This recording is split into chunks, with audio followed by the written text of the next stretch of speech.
Good evening, everyone. Good evening Good ma'am. evening, ma'am. Good evening ma'am.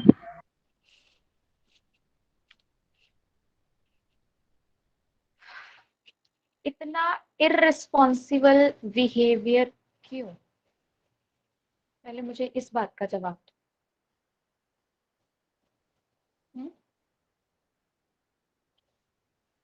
इतना irresponsible behaviour क्यों? मुझे आप लोग कह रहे हो कि क्लास के बाद मैम रात को ही क्वेश्चंस आप सेंड कर दो, हम सॉल्व कर लेंगे। चलो ठीक है, तब मेरा काम नहीं हुआ था, मैंने कहा मैं सुबह करती हूँ। 10 बजे आपका मैसेज आ रहा है, मैं तभी के तभी, मेरी ऑफिस टाइमिंग शुरू नहीं हुई है, मेरी ऑफिस टाइमिंग 11:30 टू 7:30 है। स्टिल मैं आप लोगों के लिए क्वेश्चन भेज रही हूँ कि टाइम मिल जाएगा प्रॉपरली उनको करने के लिए। लेकिन क्लास से पहले सिर्फ एक स्टूडेंट है हमारे पास, आई गेस गुरमीत, सिर्फ गुरमीत थी जिसने खुद से आंसर की जो थी वो मुझे सेंड की थी। और ग्रुप में बोलने के बाद 15 मिनट के बाद भी मुझे अभी तक शायद 7-8 लोगों की आंसर की आई है और किसी की आंसर की नहीं आई। ऐसा क्यों? नहीं चाहते गवर्नमेंट जॉब लगे? नहीं चाहिए गवर्नमेंट जॉब? किसका नुकसान हो रहा है इस इररिस्पॉन्सिबल बिहेवियर से? और मैंने ये भी नहीं कहा कि मुझे बिल्कुल सही सही जवाब चाहिए, मैंने सिर्फ ये कहा कि जैसा दिमाग आपका गाइड करता है, सही गलत जो आपके पास कम है, जो इंफॉर्मेशन आपके पास है उसको अप्लाई करो और उसके अकॉर्डिंग जो है उन क्वेश्चंस को सॉल्व करो। क्योंकि बिना क्वेश्चन को सॉल्व किए और एक टाइम लिमिट में अगर आप सॉल्व नहीं कर पा रहे हो तो इतना कंटेंट याद करने का, क्लासेस लगाने का, नोट्स बनाने का कोई फायदा नहीं है।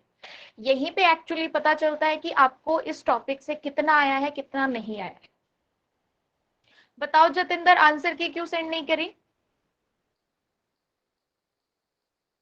मैं क्लास स्टार्ट नहीं करूंगी जब तक मुझे सबसे आंसर नहीं मिलेगा। I am very very upset with all of you. इतने स्टूडेंट क्लास लगाते हैं, यहाँ पे ग्रुप में इतने स्टूडेंट हैं, हम सारा अपना काम रिस्पॉन्सिबली कर रहे हैं और इसलिए कर रहे हैं ताकि आपकी गवर्नमेंट जॉब लगे, आपका फ्यूचर सिक्योर हो। But you are not responsible for yourself. मेरे को उन 18-19 क्वेश्चन में ये लिख के दे देते कि नहीं समझ आया, नहीं समझ आया, 2 क्वेश्चन सॉल्व करके दे देते, 4 करके दे देते, मुझे एक्सेप्टेड था, मैं मान लेती कि इन्होंने एटलीस्ट ट्राई किया है। नहीं किया आपने। बताओ मुझे आंसर चाहिए, क्यों नहीं भेजा है? मेरे पास स्टूडेंट्स के नाम है प्रॉपर जिन्होंने आंसर की भेजी है, उनसे मैं क्वेश्चन नहीं करूंगी, जिन्होंने नहीं भेजे वो अपने आप बताओ क्यों नहीं भेजे आंसर की। मैम मुझे मतलब सारे क्वेश्चंस में सिर्फ 2 ही क्वेश्चन आते थे।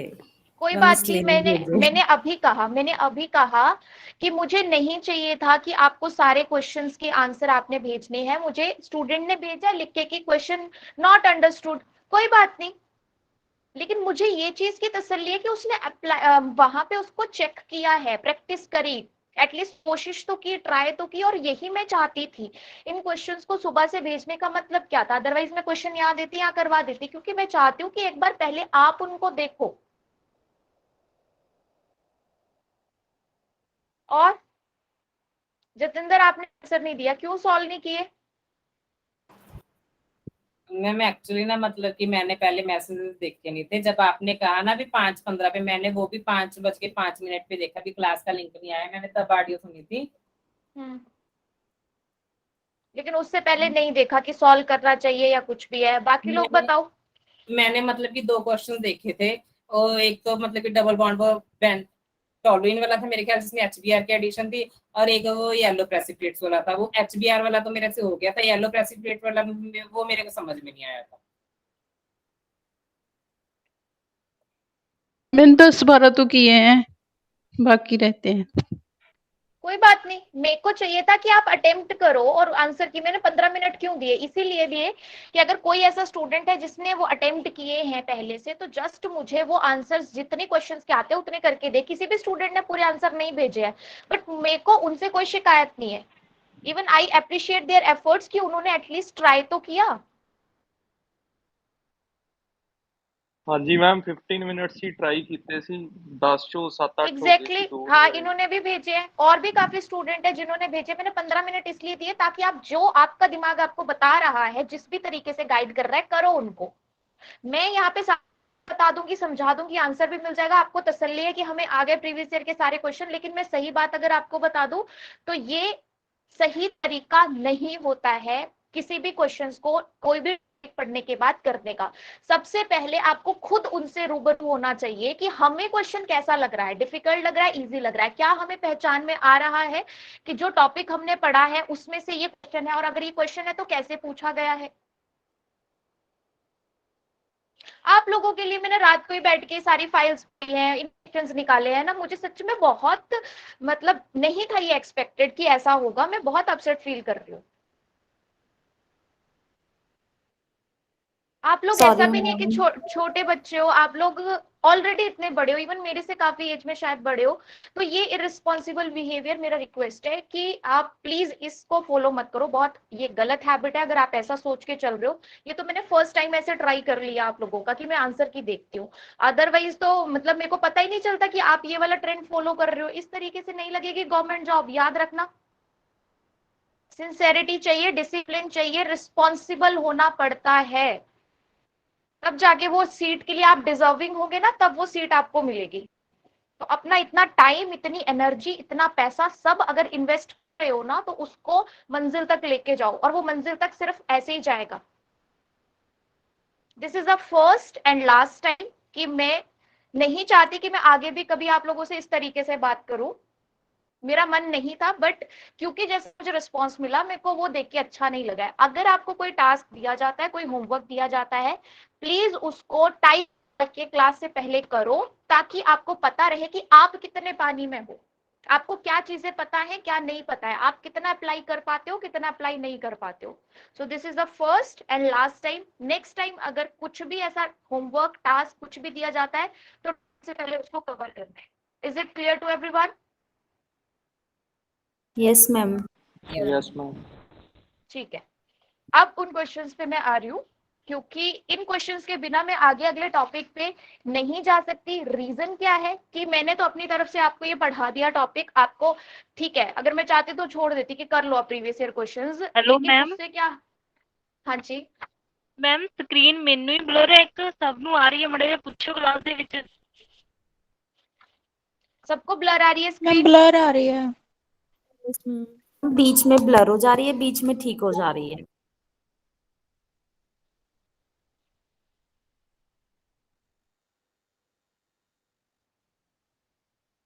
अभी भी फ्लक्चुएट कर रहा है? मैम नहीं, अब नहीं कर रहा।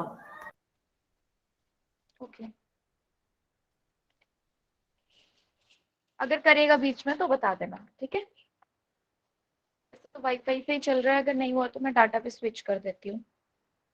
मैंने सुबह भी डाटा यूज किया है क्लास के लिए, तो मुझे फिर थोड़ा सा डाउट है कि पता नहीं क्लास चल पाएगी या नहीं। मैम आई थिंक शायद मौसम खराब है ना, शायद इसलिए हो रहा होगा। किसके कैसे हो रहा है? हाँ जी मैम, हम क्लियर है। हाँ, मैंने डाटा पे शिफ्ट कर लिया है, तो चलो कोई बात नहीं, जब तक लगती है किसी क्लियर है की क्लास मैम, लगा क्लियर लेते है। हैं। हाँ ठीक है, क्वेश्चंस निकाल लो फटाफट। तो क्वेश्चंस में आपके पास पहला क्वेश्चन क्या था कि यहाँ पे, एक मिनट में, क्वेश्चंस नहीं है मेरे पास, एक सेकेंड।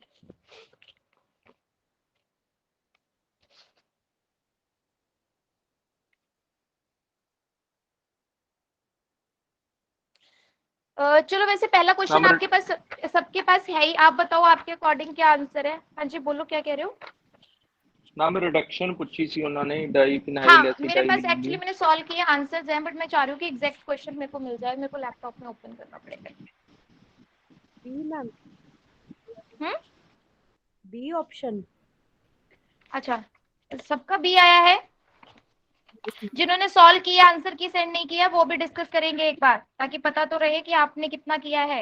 यस मैम, हाँ जी, बी ऑप्शन। मेरा ए आया हाँ, था।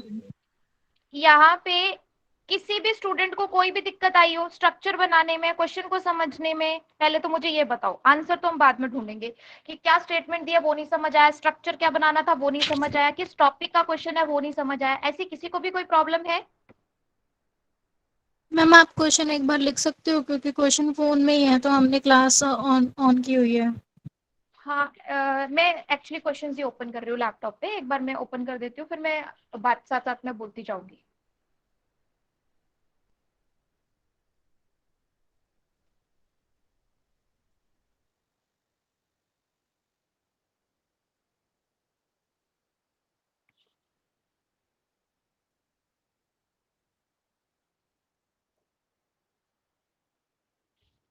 ये ओपन नहीं हो रहा है।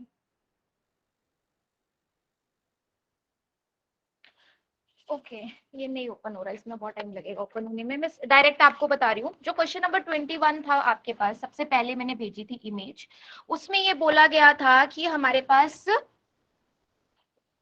एसिटाइलिन है।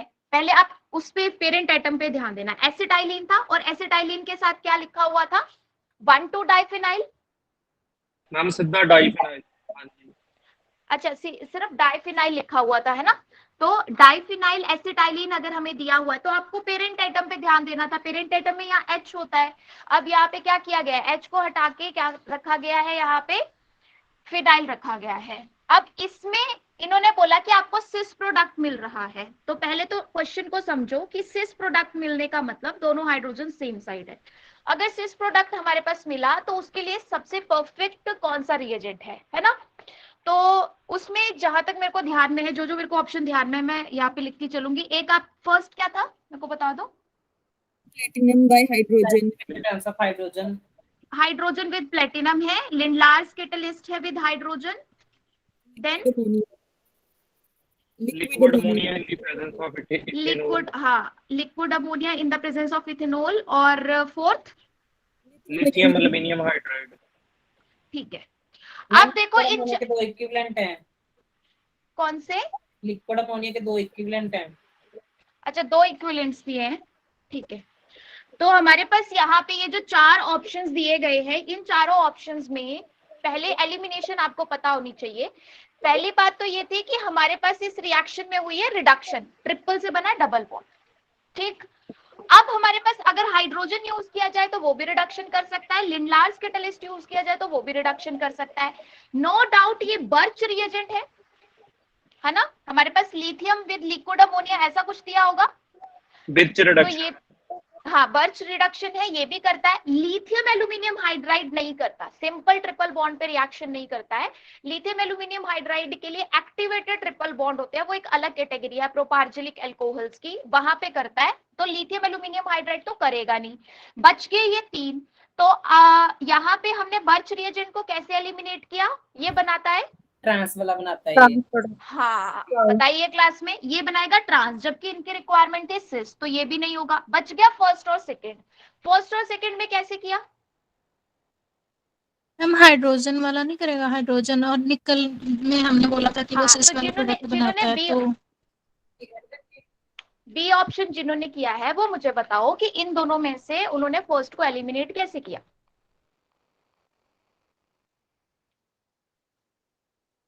क्लास में यही किया था मैम, फिर बस इसी पर आ गया। कितनी बार इम्पोर्टेंट है। नहीं मैंने बताई है क्लास में बात, मेरे को याद है। मैम ये हमने सबसे पहले किया था जब हमने एल्केन की मेथड ऑफ प्रेपरेशन की थी, उसमें हमने बोला था कि जब हाइड्रोजन और निकल यूज करेंगे तो सिस वाला प्रोडक्ट बनेगा और जब बर्च रिडक्शन करेंगे तो ट्रांस वाला बनेगा। यस और कहीं पे अगर मैंने लिंडलार्स कैटलिस्ट को यूज किया है तो वहां पे शायद मैंने ये बात आपको बोली थी, शायद का कंफर्म हूं, मैंने ये आपकी क्लास में बोला था कि it prefers triple bond over double bond. Lindlar's catalyst और रोजनमंड कैटलिस्ट को अगर ट्रिपल और डबल बॉन्ड मिलेगा तो ये प्रेफरेंस ट्रिपल बॉन्ड की रिडक्शन के लिए शो करता है, डबल के लिए शो नहीं करता। ठीक है किसी को याद? Yes ma'am. यस बोला है मैम। मैंने, हाँ बोला है मैंने ये क्लास में, ठीक है। तो मेरे पास अगर हाइड्रोजन है तो हाइड्रोजन को कोई फर्क नहीं पड़ता, डबल मिल रहा है ट्रिपल बॉन्ड बन रहा है, दोनों पे करेगा। लेकिन लिनलार्स कैटलिस्ट जो होता है, अगर उसको डबल ट्रिपल बॉन्ड में से पूछा जाए तो वो ट्रिपल बॉन्ड, रोजनमंड कैटलिस्ट भी लिनलार्स कैटलिस्ट भी ट्रिपल बॉन्ड के लिए प्रेफरेंस शो करता है। दैट्स वाई हमारे पास जो है यहाँ ट्रिपल बॉन्ड का पूछा गया था। तो ट्रिपल बॉन्ड के लिए जो सुटेबल है, सुटेबल वर्ड का मतलब होता है कि जो प्रेफरेंस शो करता है, तो प्रेफरेंस यही शो करता है ट्रिपल बॉन्ड के लिए। नो डाउट ये भी कर सकता था, बट जब कंपैरिजन आएगा तो हम सिर्फ उसी को चूज करेंगे जो पर्टिकुलरली वही काम सबसे अच्छा करता है। तो ये ट्रिपल बॉन्ड की रिडक्शन सबसे अच्छी करता है, दैट्स व्हाई दिस, ठीक है। तो मैं आप लोगों से इसीलिए पूछ रही हूँ ताकि आप लोग अपना कंसेप्ट भी सामने रखो। अब आपने आंसर तो ढूंढ लिया, लेकिन कैसे ढूंढा वो भी तो पता होना चाहिए। कल को ऐसा क्वेश्चन रिपीट हो गया, फिर आप थोड़ा बहुत भी चेंज कर दिया तो वो तुक्का नहीं लगेगा। इसलिए बिल्कुल क्लियर मुझे बताते चलना कि आपको क्या लगता है, ठीक है। अभी क्लियर है ये क्वेश्चन? Yes ma'am. चलो अगले Yes, ma'am. सवाल पे आ जाओ। हाँ, अगले सवाल का क्या आंसर है 22 का?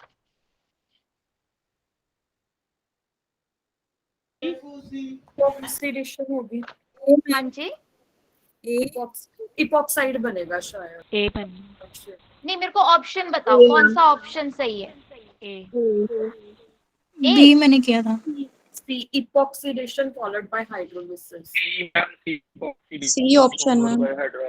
सी ऑप्शन में इपॉक्साइड बनेगा, बट मैम मुझे मैकेनिज्म नहीं पता है इसका, मैकेनिज्म के थ्रू करवा। मैंने ये क्लास में डिस्कस किया है अभी इपॉक्साइड वाला, ये भी किया है मैंने।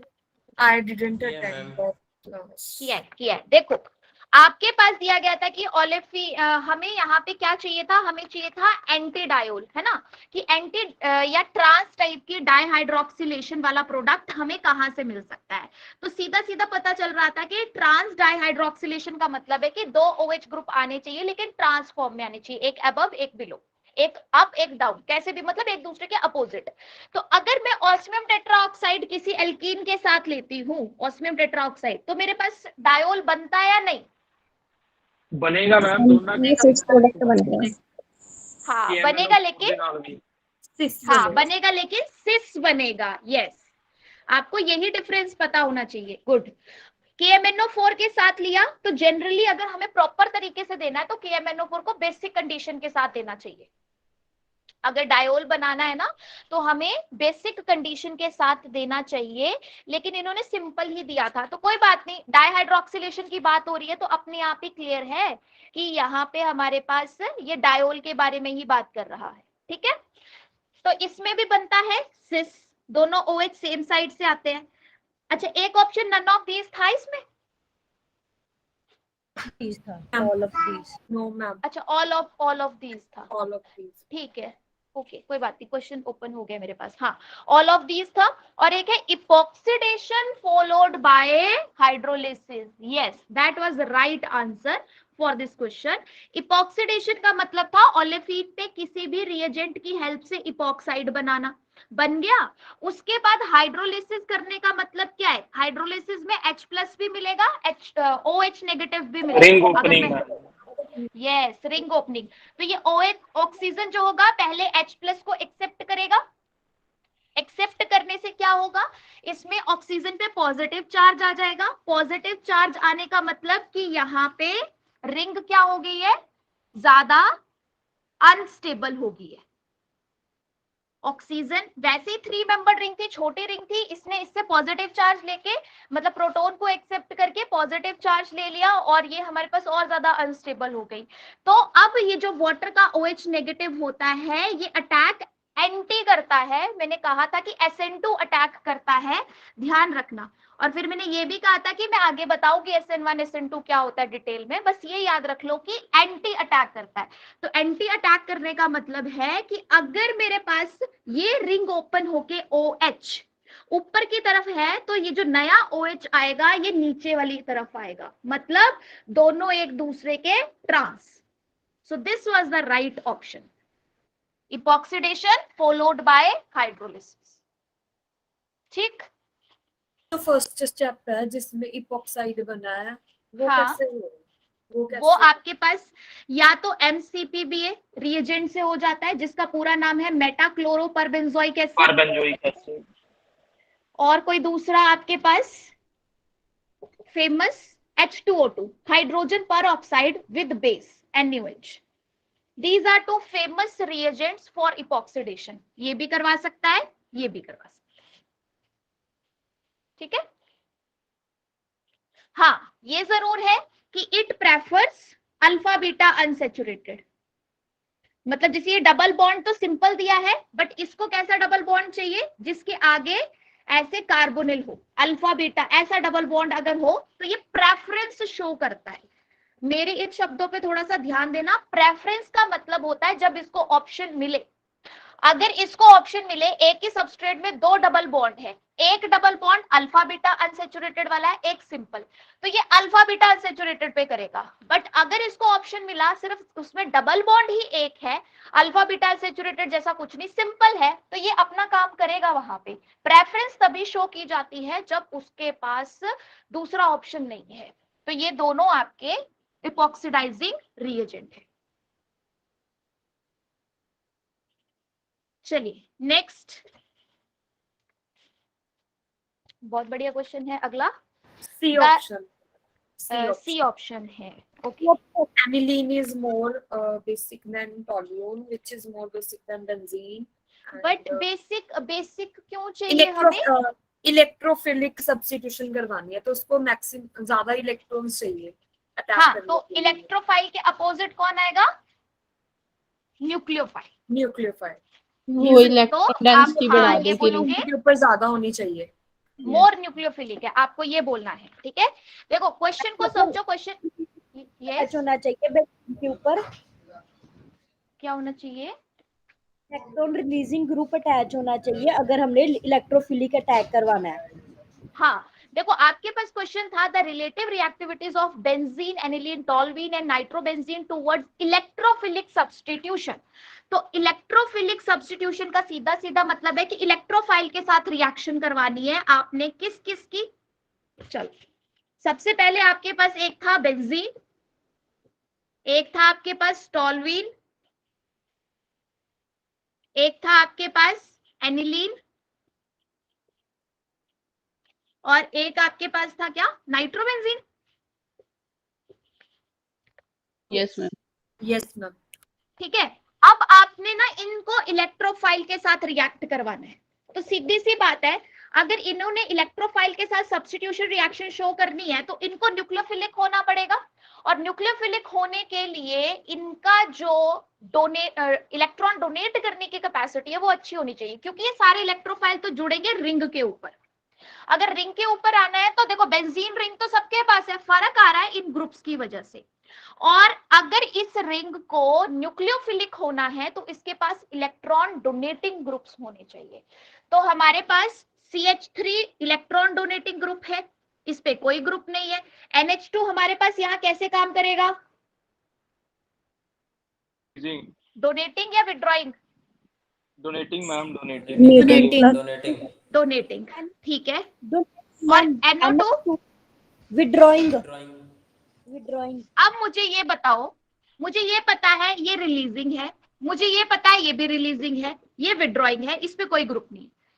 अब आपने मुझे बताना है कि रिलीजिंग और विड्रॉइंग इफेक्ट कौन से इलेक्ट्रॉनिक इफेक्ट की वजह से शो कर रहा है, मतलब कॉन्जुगेशन, रेजोनेंस, इंडक्टिव, मेसोमेरिक, क्या आ रहा है जिसकी वजह से ये ऐसे एक्ट कर रहा है? टॉलुइन में तो टॉलुइन में इंडक्टिव इफेक्ट है, उसमें कौन रेजोनेंस सा है। कौन सा इंडक्टिव, कौन सा इंडक्टिव? प्लस सा इफेक्ट। Plus side. यहाँ पे plus R. Plus R, yes, क्योंकि ये कॉन्जुगेशन में है तो nitrogen can donate its electron. और NO2 माइनस आर। यस, जब ओपन करके लिखोगे तो इसके इलेक्ट्रॉन, बेंजीन के इलेक्ट्रॉन NO2 अपनी तरफ विड्रॉ कर सकता है through conjugation, means minus R. तो सीधी सी बात थी कि जिस रिंग के पास सबसे ज्यादा इलेक्ट्रॉन डेंसिटी होगी वो सबसे जल्दी रिएक्ट करेगी, मींस वो रिंग रिलीजिंग में दो थे लेकिन दोनों में ज्यादा डोमिनेटिंग कौन? Plus R. तो आपका सबसे फास्ट यहाँ पे कौन हुआ? एनिलीन। एनिलीन के बाद हुआ टॉलुइन। टॉल्यूइन, क्योंकि चलो किसी भी इफेक्ट से दे रहा है बट इलेक्ट्रॉन बढ़ा तो रहा है। टॉल्यूइन के बाद बेंजीन। यस बेंजीन, क्योंकि देखो इसमें क्या है कि चलो माना रिलीजिंग ग्रुप नहीं है तो एटलीस्ट विड्रॉइंग भी नहीं है ना, कोई इलेक्ट्रॉन डेंसिटी इंक्रीज नहीं कर रहा है, तो क्या हुआ, मतलब कम भी तो नहीं कर रहा है, इसलिए ये पहले रिएक्ट कर जाएगा। और जो विड्रॉइंग वाला होगा वो सबसे लास्ट। मतलब बड़ा सिंपल सा कंसेप्ट था कि सामने इलेक्ट्रोफाइल पड़ा हुआ है जिसके साथ रिएक्टिविटी शो करनी है, तो खुद को न्यूक्लियोफिलिक ज्यादा होना पड़ेगा। ज्यादा न्यूक्लियोफिलिक होने के लिए हमें रिलीजिंग ग्रुप चाहिए।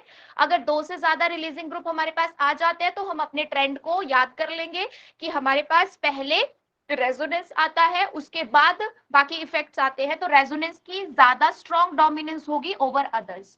So this is the right answer. Clear है सबको? ऐसा क्वेश्चन फिर से रिपीट हुआ है एक और जगह, तो कोई डाउट नहीं रखना है ऐसे क्वेश्चंस में बिल्कुल भी। Yes ma'am. हाँ जी, चलो अगर क्लियर है तो अगले सवाल पे आओ।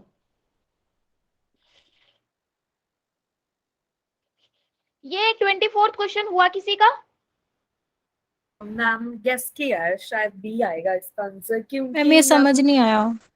मैम क्योंकि वो प्रेसिपिटेट दे रहा है सिल्वर नाइट्रेट के साथ ही, it means Br negative easily lose हो जाएगा, तो सी ऑप्शन हाँ, तो वो वहीं से बात खत्म ठीक होगा। है आपकी। देखो इस क्वेश्चन में ना मुझे भी थोड़ा सा डाउट है अभी, क्योंकि मैंने जो आंसर किया उसके अकॉर्डिंग शायद उन्होंने ए आंसर दिया है जितना मैंने देखा था, बट मेरे को डाउट यहाँ पे पड़ रहा है इस क्वेश्चन में। कैसे पड़ रहा है वो कुछ इस तरह से कि इन्होंने बोला कि ये जो 4 ऑप्शन दिए गए हैं इसमें से ये जो 2 प्रॉपर्टीज है ये कौन शो करेगा, तो नन ऑफ दीज तो चलो छोड़ो। आपके पास यहाँ पे जो सी था, जैसे इन्होंने कहा है कि on shaking with ethanolic silver nitrate gave precipitates, तो आप ये याद रखना कि जैसे सिल्वर नाइट्रेट के साथ जब हम हेलोजेंस को करते हैं तो हमारे पास AgCl, AgBr, AgI के प्रेसिपिटेट्स बनते हैं, है ना, जिसमें मेरे को याद है AgI के येलो प्रेसिपिटेट्स होते हैं, AgCl के आई गेस व्हाइट होते हैं, AgBr के नहीं मुझे ध्यान में, इसका किसी को पता है? कुछ होता है इसका भी कलर ना, येलो, चेक कर येलो, लेना। येलो येलो ही रहता है AgBr का, पेल येलो, पेल येलो।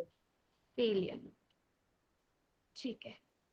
तो हमारे पास यहाँ पे ये प्रेसिपिटेट्स बनते हैं, तो सेकंड रिएक्शन तो बिल्कुल क्लियर थी कि वो किन प्रेसिपिटेट्स की बात कर रहा है, वो इन्हीं की बात कर रहा है। अब इसमें हमारे पास AgBr जो वो सी ऑप्शन से नहीं जाएगा। क्यों नहीं जाएगा? क्योंकि देखो इसमें ना Ag पॉजिटिव होता है, Br नेगेटिव होता है, तो अगर मेरे पास कार्बोकटाइन बन जाएगा मैम। यस Br नेगेटिव के फॉर्म में अगर यहाँ से जाता है तो जो कार्बोकटाइन फिनाइल पे बनता है दैट इज वेरी अनस्टेबल, है ना, ये फिनाइलिक कार्बोकटाइन स्टेबल नहीं होता है, बहुत अनस्टेबल होता है, तो ये Br को अपने जाने नहीं देता। तो इससे क्या पता चला, ना सी ऑप्शन होगा ना डी होगा, बचा ए और बी। तो उसमें जो पहली प्रॉपर्टी दी गई है वो पहली प्रॉपर्टी कह रहा है कि इनसॉल्यूबल इन डाइल्यूट सोडियम हाइड्रोक्साइड सॉल्यूशन, मतलब NaOH का सॉल्यूशन है डाइल्यूट, उसमें इनसॉल्यूबल हो। मैम बी ऑप्शन ही बनेगा, क्योंकि ए तो रिएक्ट कर जाएगा ना NaOH हाँ, के साथ, क्योंकि और फिनोल सोडियम है, हाइड्रोक्साइड बन जाएगा, मतलब सोडियम फिनॉक्साइड बन जाएगा, तो वो सॉल्युबल होगा। तो बी ऑप्शन ज्यादा करेक्ट आता है, because OH is not directly attached to the benzene. हाँ वही मैं चीज देख रही हूँ कि आंसर की में शायद उन्होंने ए दिया था, बट मेरे को थोड़ा सा डाउट हो रहा है क्योंकि NaOH आपके पास तो बेस, अब आप फिनोल रखते हो हैं यहाँ पे OH और ये CH2Br ऐसे है, तो ये तो बेस तो इसके प्रोटॉन को बड़े आराम से रिमूव कर सकता है, मतलब ये तो इसके साथ रिएक्ट कर रहा है, सॉल्युबिलिटी शो कर रहा है, तो ए ऑप्शन तो बनना नहीं चाहिए, बी की तरफ ही मेरे भी ज्यादा चांसेस है। बट इस क्वेश्चन को आप होल्ड पे रख लो, अभी ए और बी में से कुछ होगा, अगर आपको कोई इन्फॉर्मेशन मिलेगी बताना, अदरवाइज मैं तो सर्च कर लूंगी, ठीक है, आई एम रिस्पॉन्सिबल। ओके, बाकी नेक्स्ट क्वेश्चन पे आ जाओ अब। Ma'am B option very easy, 2 bromopropane Markovnikov B option.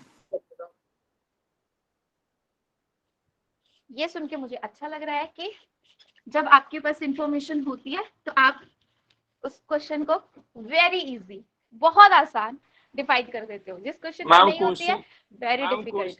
Question easy नहीं, बस आही क्वेश्चन ही एक होया जेड़ा मतलब ਤੁਸੀਂ ਆਖਿਆ ਕਨਫਿਊਜ਼ਿੰਗ ਪਰ ਪ੍ਰੋਬਲਮ ਇਹ ਆ ਵੇਖੇ ਨਹੀਂ ਸੀ। हाँ तो वही तो है, क्वेश्चन इजी है, क्वेश्चन आगे और भी इजी है। क्या कह रहे हो? 24 का क्या ऑप्शन आएगा?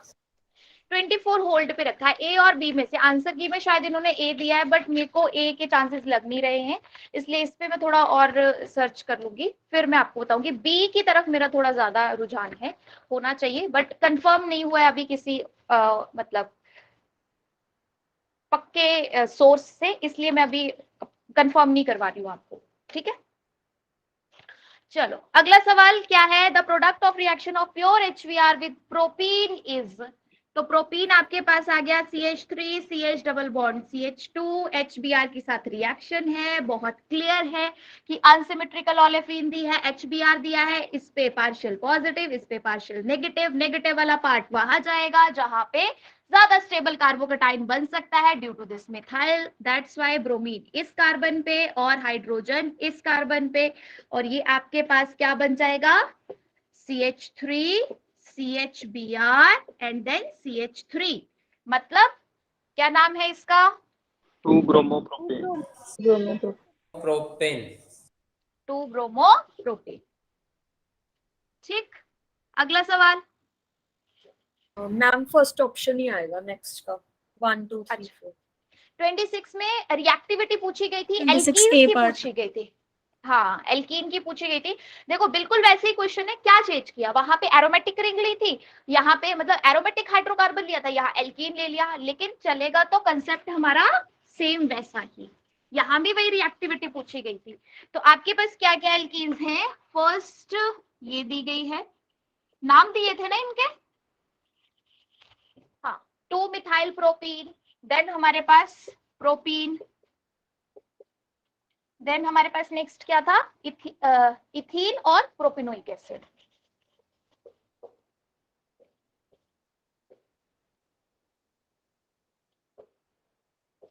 प्रोपिनोइक एसिड, ठीक है। अब आपको सेम वही चीज देखनी है कि इनको मिलेगा इलेक्ट्रोफाइल, जिसके साथ ये रिएक्शन शो करेंगे, रिएक्टिविटी शो करेंगे, कौन फास्ट करता है, कौन स्लो करता है, कौन मॉडरेट करता है। तो इस केस में न्यूक्लियोफाइल कौन? न्यूक्लियोफाइल कौन? Alkyne ma'am.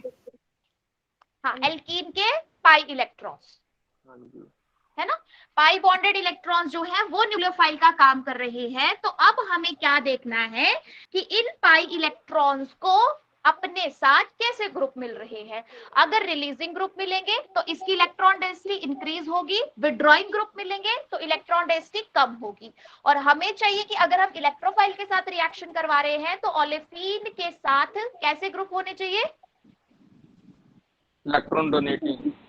इलेक्ट्रॉन डोनेटिंग, क्योंकि सामने इलेक्ट्रोफाइल है ना, दैट इज इलेक्ट्रॉन डेफिशिएंट। अगर वो डेफिशिएंट है तो एल्कीन का रिच होना बहुत जरूरी है, और वो रिच होगी अगर उसके पास ज्यादा इलेक्ट्रॉन रिलीजिंग ग्रुप होंगे। यहाँ इलेक्ट्रॉन रिलीजिंग ग्रुप थे 2, यहाँ पे इलेक्ट्रॉन रिलीजिंग ग्रुप था 1, यहाँ पे नो सच ग्रुप, ना रिलीजिंग ना विड्रॉइंग, हाइड्रोजन है, रेफरेंस रहता है, न्यूट्रल रहता है, और यहाँ पे कैसा group? Electron withdrawing. So the order should be 2 methyl propene। हाँ 1 2 3 4, ये सबसे ज्यादा रिएक्टिव, फिर ये, फिर ये, फिर ये। क्लियर?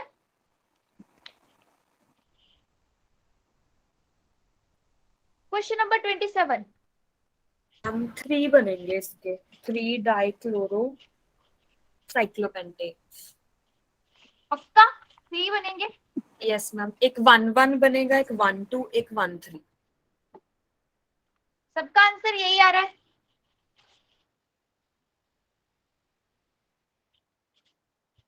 बोला गया है कि साइक्लोपेंटेन को क्लोरीन के साथ रिएक्ट करवाओ at high temperature. Excess word भी पाया है ना। हाँ, वो एक्सेस इसीलिए डाला है क्योंकि वो जानना चाहता है कि जहां जहां पे भी आप क्लोरीन को यूज करके इसके प्रोडक्ट बना सकते हो, डाइक्लोरोपेंटेन्स, वो आप बनाओ, इसलिए एक्सेस डाला हुआ है ना।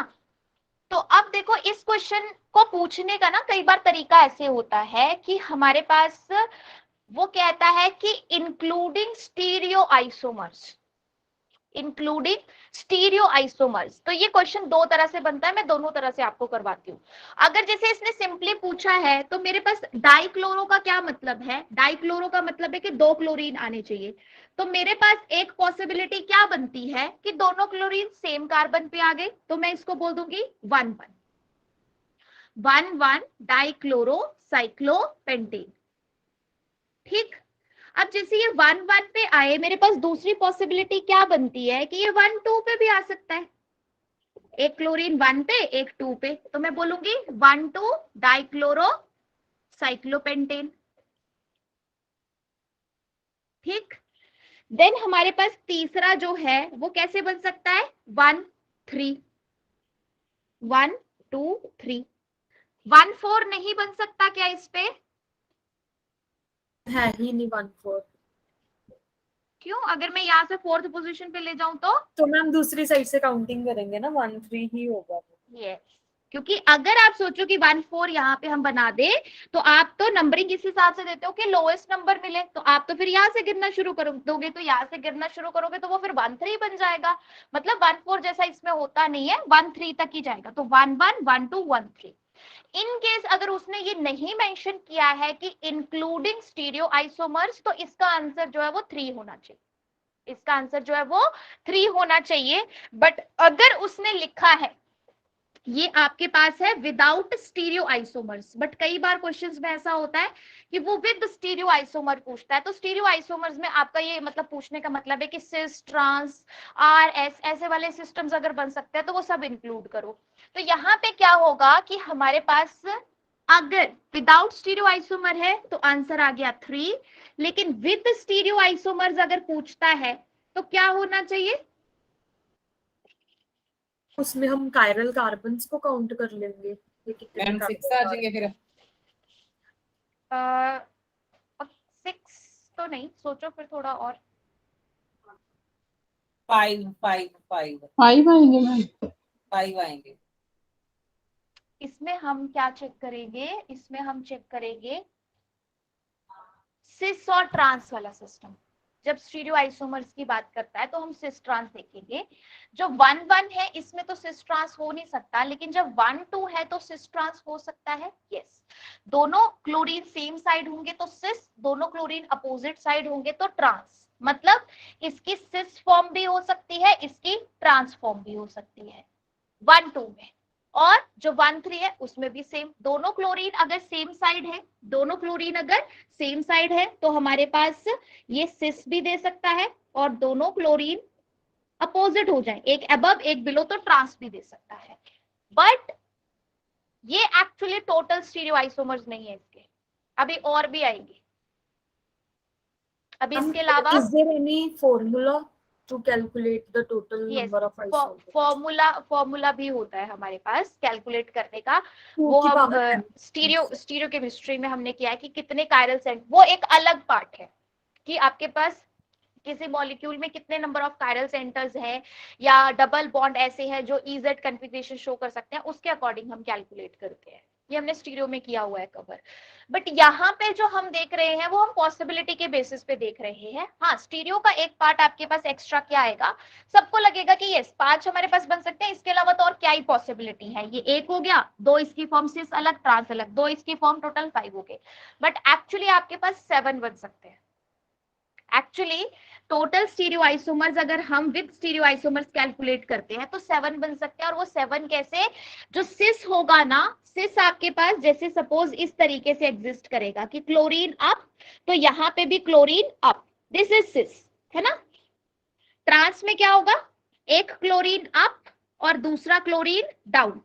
अब जिन्होंने स्टीरियो केमिस्ट्री की हुई है ना, वो मुझे एक बार चेक करके बताओ कि इसकी मिरर इमेज और इसकी मिरर इमेज कैसी बनेगी, सुपर इम्पोजेबल या नॉन सुपर इम्पोजेबल।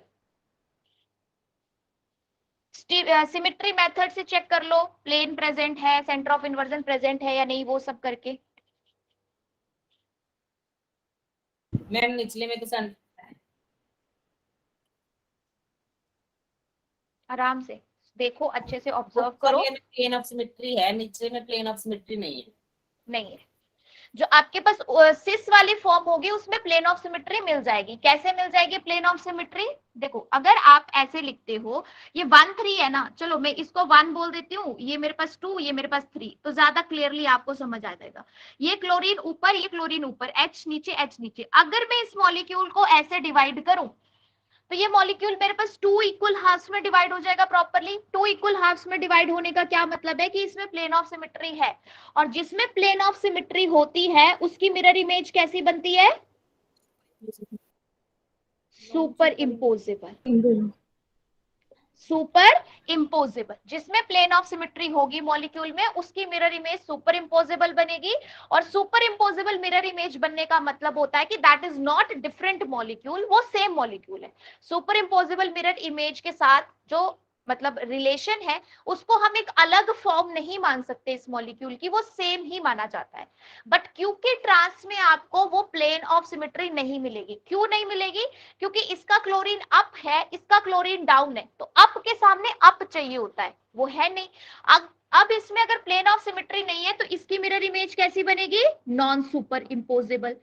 तो जब हम स्टीरियो आइसोमर्स को कैलकुलेट करते हैं तो हमें मिरर इमेज की तरफ भी ध्यान देना पड़ता है, बिकॉज अगर सुपर इम्पोजेबल मिरर इमेज बन रही है किसी फॉर्म की तो वो डिफरेंट नहीं है, बट अगर नॉन सुपर इम्पोजेबल बन रही है तो उसको एक different stereo isomeric form count किया जाता है। अगर किसी फॉर्म की non super imposable mirror image बन रही है तो उस फॉर्म को, जो उसकी मिरर इमेज बनी, एक अलग आइसोमेरिक फॉर्म काउंट किया जाता है। मींस सिस से तो एक ही बनेगा, बट ट्रांस से हमारे पास कितने बनेंगे? 2। सिस से तो हमारे पास एक ही बनेगा, लेकिन ट्रांस से कितने बनेंगे? 2, एक मॉलिक्यूल और एक उसकी non super imposable mirror image. So अगर मेरे को पूरे स्टीरियो आइसोमर्स कैलकुलेट करने होंगे तो मेरे पास 1 2 3 4 5 6 7, टोटल कितने बनेंगे? 7। तो ये क्वेश्चन में तो नहीं लिखा था ना आपको, इस क्वेश्चन में नहीं लिखा था इंक्लूडिंग वगैरह, तो आप सिंपल इसमें 3 कर सकते हो। बाकी एक बार मैं आंसर की से मैंने देखा नहीं इसमें इन्होंने क्या दिया हुआ है, बट एक्सेस दिया हुआ है तो थोड़ा सा मुझे बस ये है कि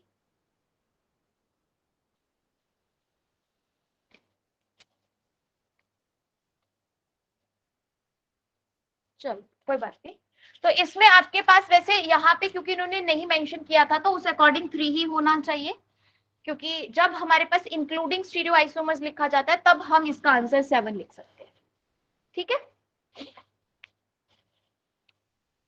अगर हो गया है तो नेक्स्ट क्वेश्चन पे आते हैं। नेक्स्ट क्वेश्चन आपके पास क्या था?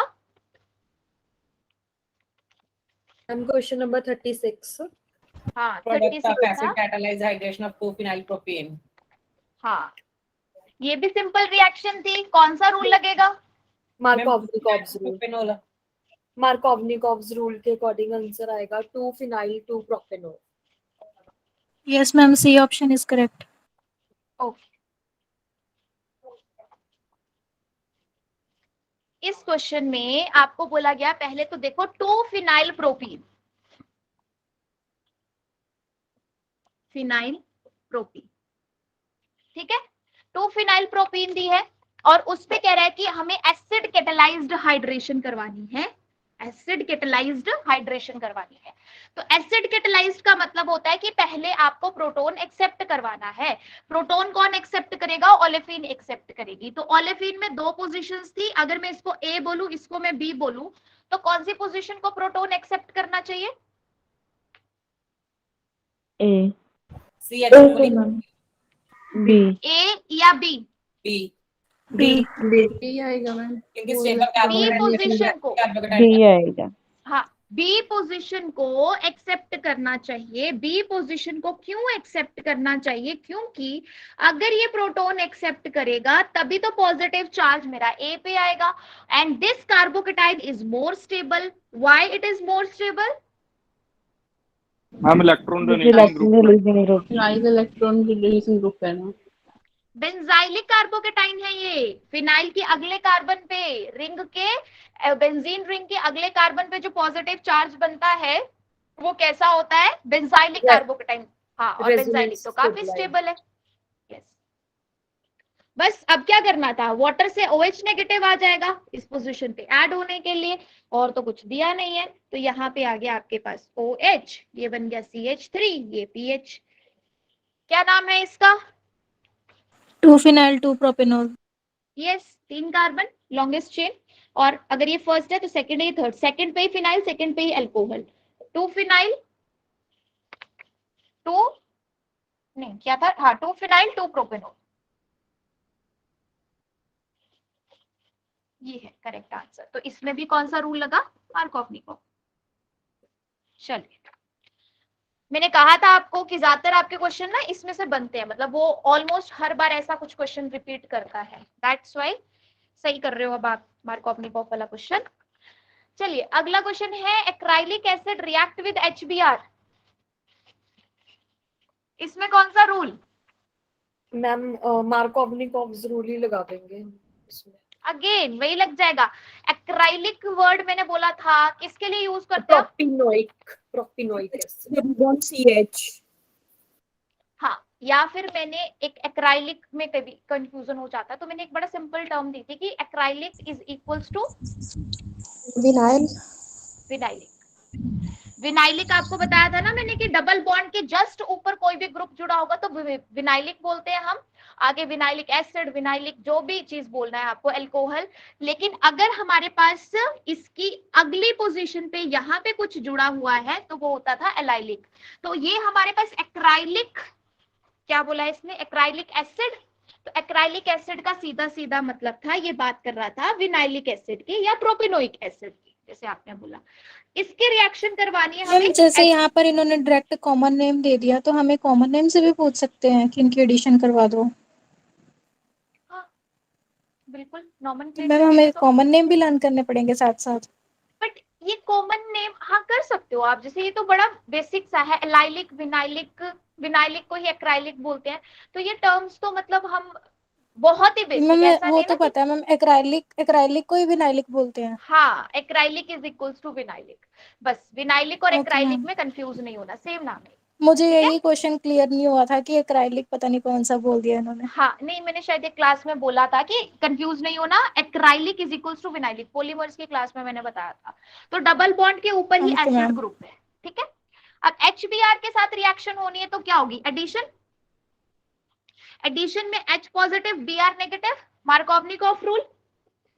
तो नेगेटिव पार्ट कहां जाना चाहिए, अब ਜਿਹੜੇ ਕਾਰਬਨ ਦੇ ਨਾਲ ਕਾਰਬੋਕਸਿਲਿਕ ਐਸਿਡ ਵਾਲਾ ਗਰੁੱਪ ਲੱਗਾ, पक्का? कार्बन के ऊपर मार्कोव-निकोव रूल बोलता क्या है, मार्कोव-निकोव रूल बोलता है कि जो Negative nucleophilic part will part go- है that should go to that position where carbocation is more stable. तो आपको लगता है कि यहाँ पे कार्बोकेटाइन में बना No, दूं ma'am, no. तो वो No, स्टेबल ma'am. होगा? क्योंकि इसके साथ इलेक्ट्रॉन विथड्रॉइंग ग्रुप अटैच है, वहां पे तो अटैक ही नहीं करेगा, दूसरी वाली कार्बन पे करेगा। देखो इस डबल बॉन्ड को ना नहीं समझ आए, आप दोनों तरह से लिखो, एक बार पॉजिटिव यहाँ बनाओ नेगेटिव, और एक बार पॉजिटिव यहाँ बनाओ नेगेटिव, फिर दोनों में चेक करो कि कौन कार्बोकेटाइन ज्यादा स्टेबल है। ये नहीं है स्टेबल, जो COH है ये अपने -I इफेक्ट से इस कार्बोकेटाइन को जीने ही नहीं देगा यहाँ पे, क्योंकि ये इलेक्ट्रॉन विथड्रॉइंग ग्रुप होता है। जबकि पॉजिटिव चार्ज अगर इससे दूर रहेगा तो कंपैरेटिवली स्टेबल होगा। इट मींस हमारे पास जो Br नेगेटिव है वो इस पोजीशन पे अटैक करेगा, यहाँ पे कार्बोकेटाइन स्टेबल बन सकता है।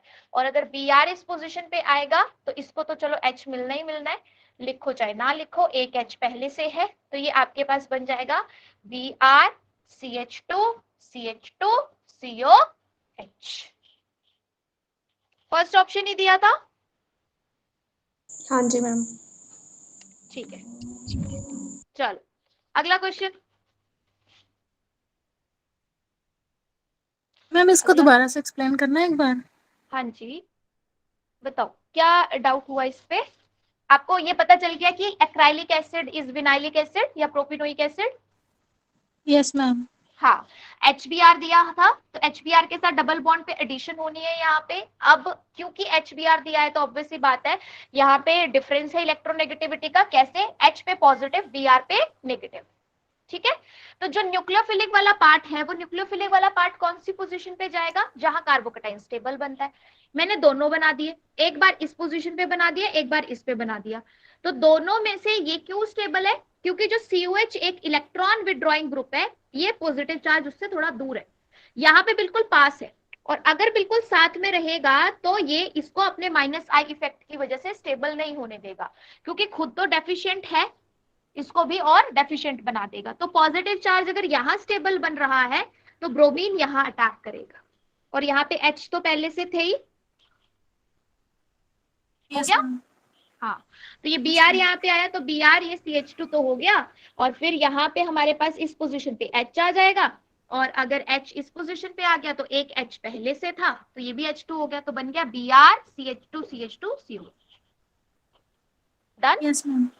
ओके, मैम अगला ये मैम मैम एक्राइल और विनाइल वाला दोबारा से एक्सप्लेन कर दो।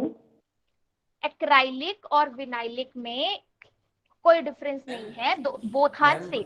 हाँ जी, इसका स्ट्रक्चर आप ऐसे बना सकते हो CS3 CS2 के साथ, किसके साथ बना सकती हूँ?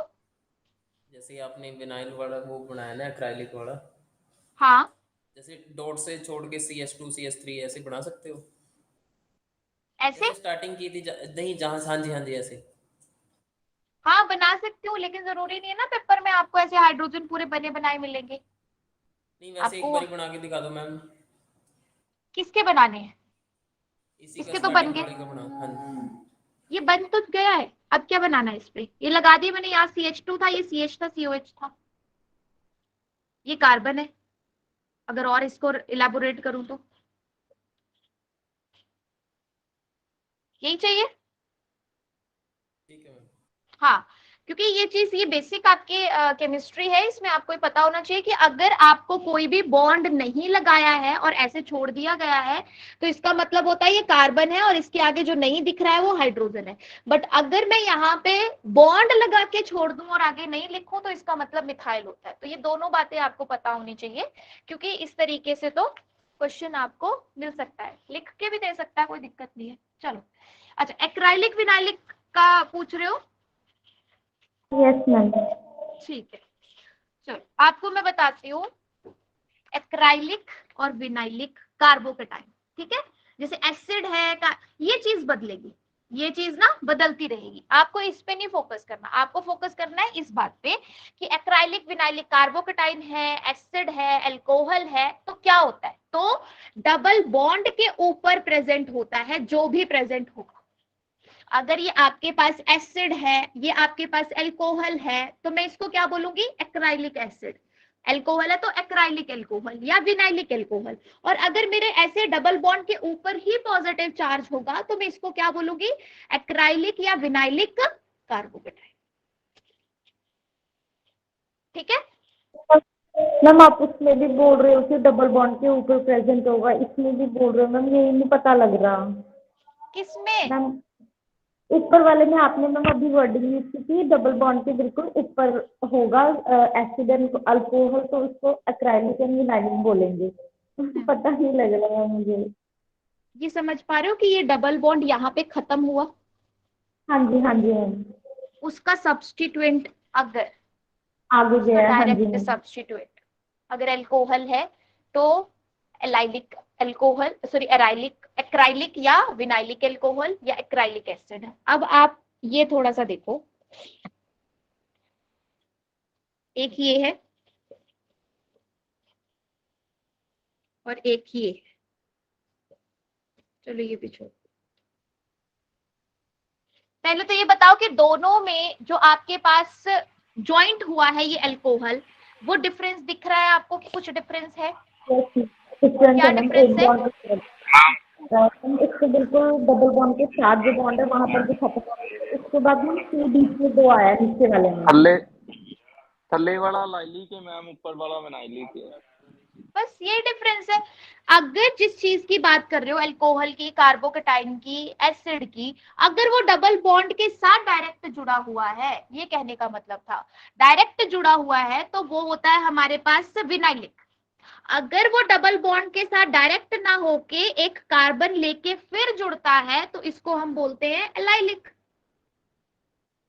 इसको मैं बोलूंगी Okay, ma'am. एलाइलिक एल्कोहल, इसको मैं बोलूंगी विनाइलिक एल्कोहल। ठीक है मैम, आ गया समझ में। हाँ, हाँ ये जी दोनों, ये एलाइलिक कार्बोकेटाइन दोनों इसके एग्जाम्पल थे एलाइलिक के, बट एलाइलिक में नेक्स्ट कार्बन। ठीक, हाँ जी ठीक है। इसमें मैम जैसे हम लोगों ने क्राइलिक एसिड लिया ना, तो हम लोगों ने कहा कि एसिड जो है उसकी विड्रॉइंग नेचर है, तो ऊपर वाले पे पॉजिटिव नहीं आने देगा।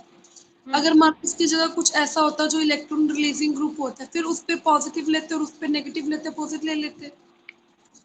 अगर आपके पास सपोज ऐसे दे देती मैं,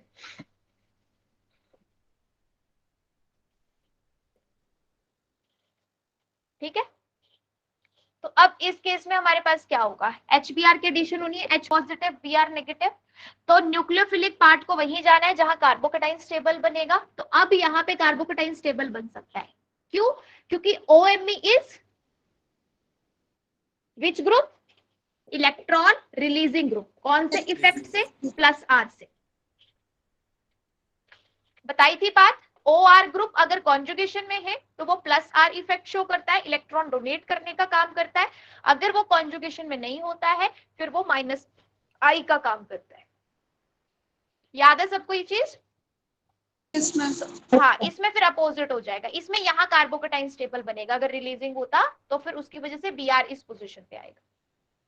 ठीक, thank you ma'am. Okay, welcome. अगला क्वेश्चन। विनाइलिक दोनों सेम होंगे? हाँ जी, एक्राइलिक और विनाइलिक दोनों? हाँ, एक्राइलिक और विनाइलिक दोनों सेम। एलाइलिक अलग है। अगला क्वेश्चन कैसे हो रहा है? मैम सेम एलाइलिक ही होगी वहां पे, allylic substitution. The main product obtained in the reaction of 2-butene with N-bromosuccinimide। 2-butene बोला गया है, तो अब ना हमें पता नहीं सिस है ट्रांस है कैसी भी है, हम बस सिंपल से कोई भी ले सकते हैं। मतलब मेरा कहने का मतलब ये था कि मैं इसको अगर ऐसे लिखूं तो ये ट्रांस 2-ब्यूटीन होगी, है ना, ट्रांस 2-ब्यूटीन। बट अगर मैंने इसको ऐसे लिखा है तो इसका मतलब क्या हो गया, सिस 2-ब्यूटीन। सिस 2-ब्यूटीन, ट्रांस 2-ब्यूटीन।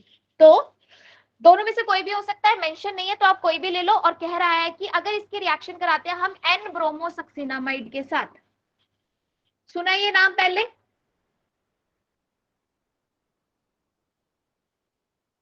है N-ब्रोमोसक्सिनामाइड? यस मैम, सुना तो हुआ है। NBS बोलते हैं शॉर्ट में, यस मैम। और स्ट्रक्चर ऐसा।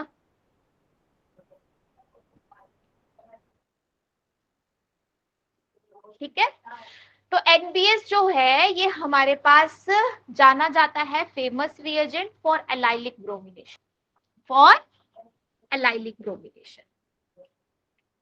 अगर हमारे पास NBS सिंपल दिया है तब भी ठीक है, या फिर हमारे पास ऐसे दिया है कि NBS with CCl4 and H new condition, तब भी एलाइलिक ब्रोमिनेशन। या आपको ऐसे दे दे, वैसे Br2 देता नहीं है बट अगर दे दे Br2 with CCl4 with H new condition, तब भी हमारे पास ये जो रिएजेंट कॉम्बिनेशन है CCl4 और फोटोकेमिकल कंडीशन का, ये भी हिंट देता है कि एलाइलिक पोजीशन पे ब्रोमीन ऐड होगा।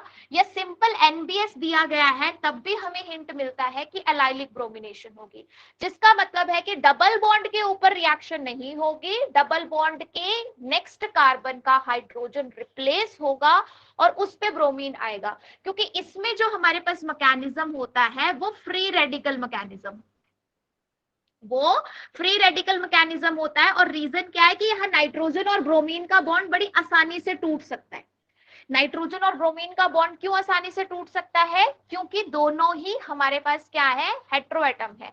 और अगर दोनों हमारे पास हेट्रो एटम है तो उसका बॉन्ड वीक रहता है, एक कहता है मुझे इलेक्ट्रॉन दो, दूसरा कहता है मुझे दो, क्योंकि इलेक्ट्रोनेगेटिविटी दोनों के पास है। तो अगर मेरे पास यहाँ रेडिकल बन जाएंगे तो आगे सिस्टम में भी रेडिकल बनेंगे।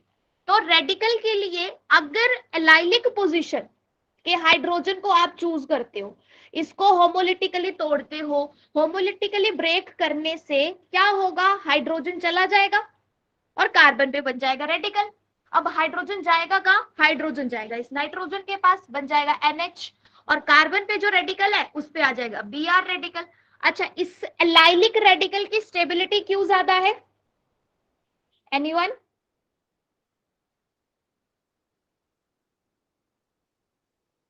मैम क्योंकि उसको एल्कीन स्टेबलाइज कर देगी। यस, ये यहाँ पे ना डीलोकलाइजेशन कर सकती है, इसकी होमोलिटिक क्लीवेज हो तो यहाँ डबल बॉन्ड बन जाएगा, रेडिकल इस पोजीशन पे चला जाएगा। रेजोनेंस वाला ही फैक्टर आप एक तरीके से ले सकते हो। तो एलाइलिक कार्बोकेटाइन है, एलाइलिक कार्बेनाइन है, या एलाइलिक रेडिकल है, all these are stable. That's why हमारे पास ये जो ब्रोमीन है ये इस एलाइलिक पोजीशन पे आएगी। तो प्रोडक्ट आपका क्या बनेगा, सी प्रोडक्ट डी मैम है मैम। डबल बॉन्ड को कुछ नहीं होगा, डबल बॉन्ड वैसे ही रह जाएगा, बी और डी नहीं होंगे, बी और डी में इन्होंने डबल बॉन्ड को खत्म आएगा किया है, मैम। ऑप्शन ए या सी में से। सी आएगा।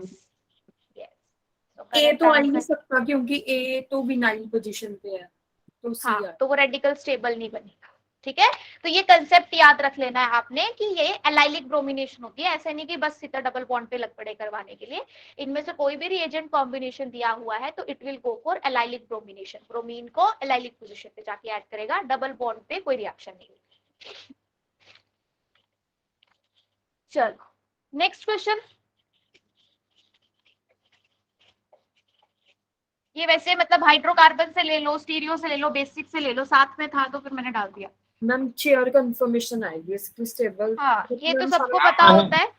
हाँ मैम वैसे देखा जाए तो बहुत सारे क्वेश्चन हाइड्रोकार्बन चो कवर हुए हुए आ, 10-12 क्वेश्चन उस हिसाब नाल हाइड्रोकार्बन मतलब मिला के सारे कंसेप्ट सारे ऑर्गेनिक दे इंक्लूड करके।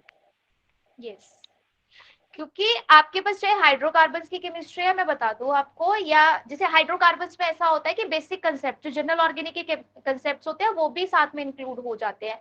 अमीन्स वाले पार्ट में या ऑक्सीजन वाले पार्ट में ऐसा होता है कि उतनी ज्यादा रिक्वायरमेंट नहीं होती है, बट ये 2 यूनिट्स आपके सिलेबस में भी साथ साथ दी गई है। तो जनरल ऑर्गेनिक केमिस्ट्री के कंसेप्ट और ये हाइड्रोकार्बन्स, ये आपके 4 प्रीवियस ईयर पेपर्स में से क्वेश्चन निकालते हैं और 19 क्वेश्चन बन गए, है ना। तो 19-20 क्वेश्चन 4 पेपर में आ रहे हैं, तो आप ऐसा थोड़ा सा, अच्छा एक पेपर में तो इन्होंने 5-6 क्वेश्चन डाल दिए हाइड्रोकार्बन के। तो इसलिए किसी भी मतलब जो यूनिट आपको यहाँ पे करवाई जा रही है ना, उसको ऐसे मतलब स्किप मत करो। अगर आपको इस किसी भी यूनिट को तैयार करना है तो उसका सबसे बढ़िया तरीका यही होता है, पहले पढ़ लो, जितने प्रीवियस ईयर के क्वेश्चंस आए हुए हैं उन सबको सॉल्व करो और चेक कर लो कि कोई भी कंसेप्ट ऐसा तो नहीं है जो हमारा छूट रहा है। जब तक आप प्रीवियस ईयर क्वेश्चंस पे अपनी होल्ड अच्छी नहीं रखोगे तब तक आप पर्टिकुलरली इस एग्जाम के लिए मेंटली प्रिपेयर नहीं हो रहे हो। आपको एग्जाम में हो सकता है ऐसा लगे कि हम कुछ पहली बार पेपर देने आए हैं। अगर आप प्रीवियस ईयर क्वेश्चंस हमेशा पहले से करके रखोगे, हर टॉपिक के अच्छी होल्ड के साथ, एक एक बात को बिल्कुल क्लियर करते हुए, तो आपको कभी नहीं लगेगा पेपर में जाते हो कि हम पहली बार ये पेपर दे रहे हैं। ठीक है, इसलिए यूनिट तो ये भी इंपॉर्टेंट है हाइड्रोकार्बन्स में, क्योंकि इसके बेसिक कंसेप्ट्स भी साथ साथ आ रहे हैं, है ना। चलो, जैसे मैंने आपको बताया वाला टॉपिक है, ये करवा दो भी सारा, मतलब इससे रिलेटेड जितने भी क्वेश्चंस हैं। कंफर्मेशन वाला तो अच्छे से आता है, बट साइक्लो में जो रिंग स्ट्रेन वगैरह होता है उसके बारे में ज्यादा पता है। ये स्टीरियोकेमिस्ट्री में कवर होगा। आपकी क्लासेस दोपहर को जो लग रही है ना, उसमें मैं करवाऊंगी स्टीरियो में कंफर्मेशन वाला पार्ट। यहाँ पे सिर्फ इसी क्वेश्चन से रिलेटेड बता रही हूँ कि साइक्लोहेक्सेन है, क्योंकि जो मेरे पास पुराने स्टूडेंट्स हैं उन्होंने स्टीरियो कर ली है, दैट्स व्हाई फिर मैं आपको स्टीरियो वाला पार्ट करा दूंगी इस मंथ, है ना। साइक्लोहेक्सेन के लिए बोला गया है, 4 ऑप्शन दिए गए थे, chair, twist, boat and staggered. हाँ जी, एक्सक्यूज मी मैम, सक्रिय होगी, मुझे हुई है, सबको हुई है, एक बार पूछ दीजिए फिर मैं हाँ हाँ बताओ बताओ। मैम है ब्लर थोड़ी सी। डाटा खत्म हो गया, वाईफाई पे करती हूँ मैं स्विच। अभी भी ब्लर हो रही है? अब ठीक है मैम। अब ठीक है मैम। अच्छा, अभी है डाटा तो वो अपने फ्लक्चुएट हो रहा है बस। एक्चुअली मैंने मॉर्निंग में भी क्लास ली हुई है ना दोपहर को, इसलिए मुझे अभी पता नहीं कि कितनी देर चलेगा इससे। अगर ऐसा कुछ हुआ फिर से तो मैं वाईफाई पे स्विच कर दूंगी, शायद वाईफाई सही चल जाएगा। तो जो ये साइक्लोहेक्सेन होता है, इसकी हमारे पास चेयर फॉर्म ये होती है, ये हमारे पास इसकी बोट फॉर्म होती है, ये हमारे पास इसने बोला है ट्विस्ट फॉर्म को,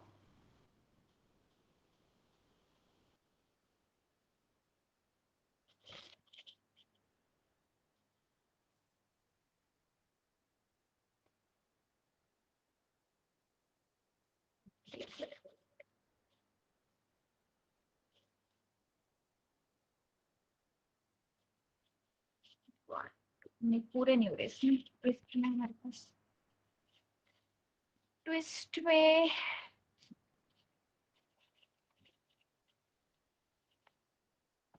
ट्विस्ट वाली फॉर्म कैसे होती है? हाफ चेयर तो आपकी ऐसे जाती है,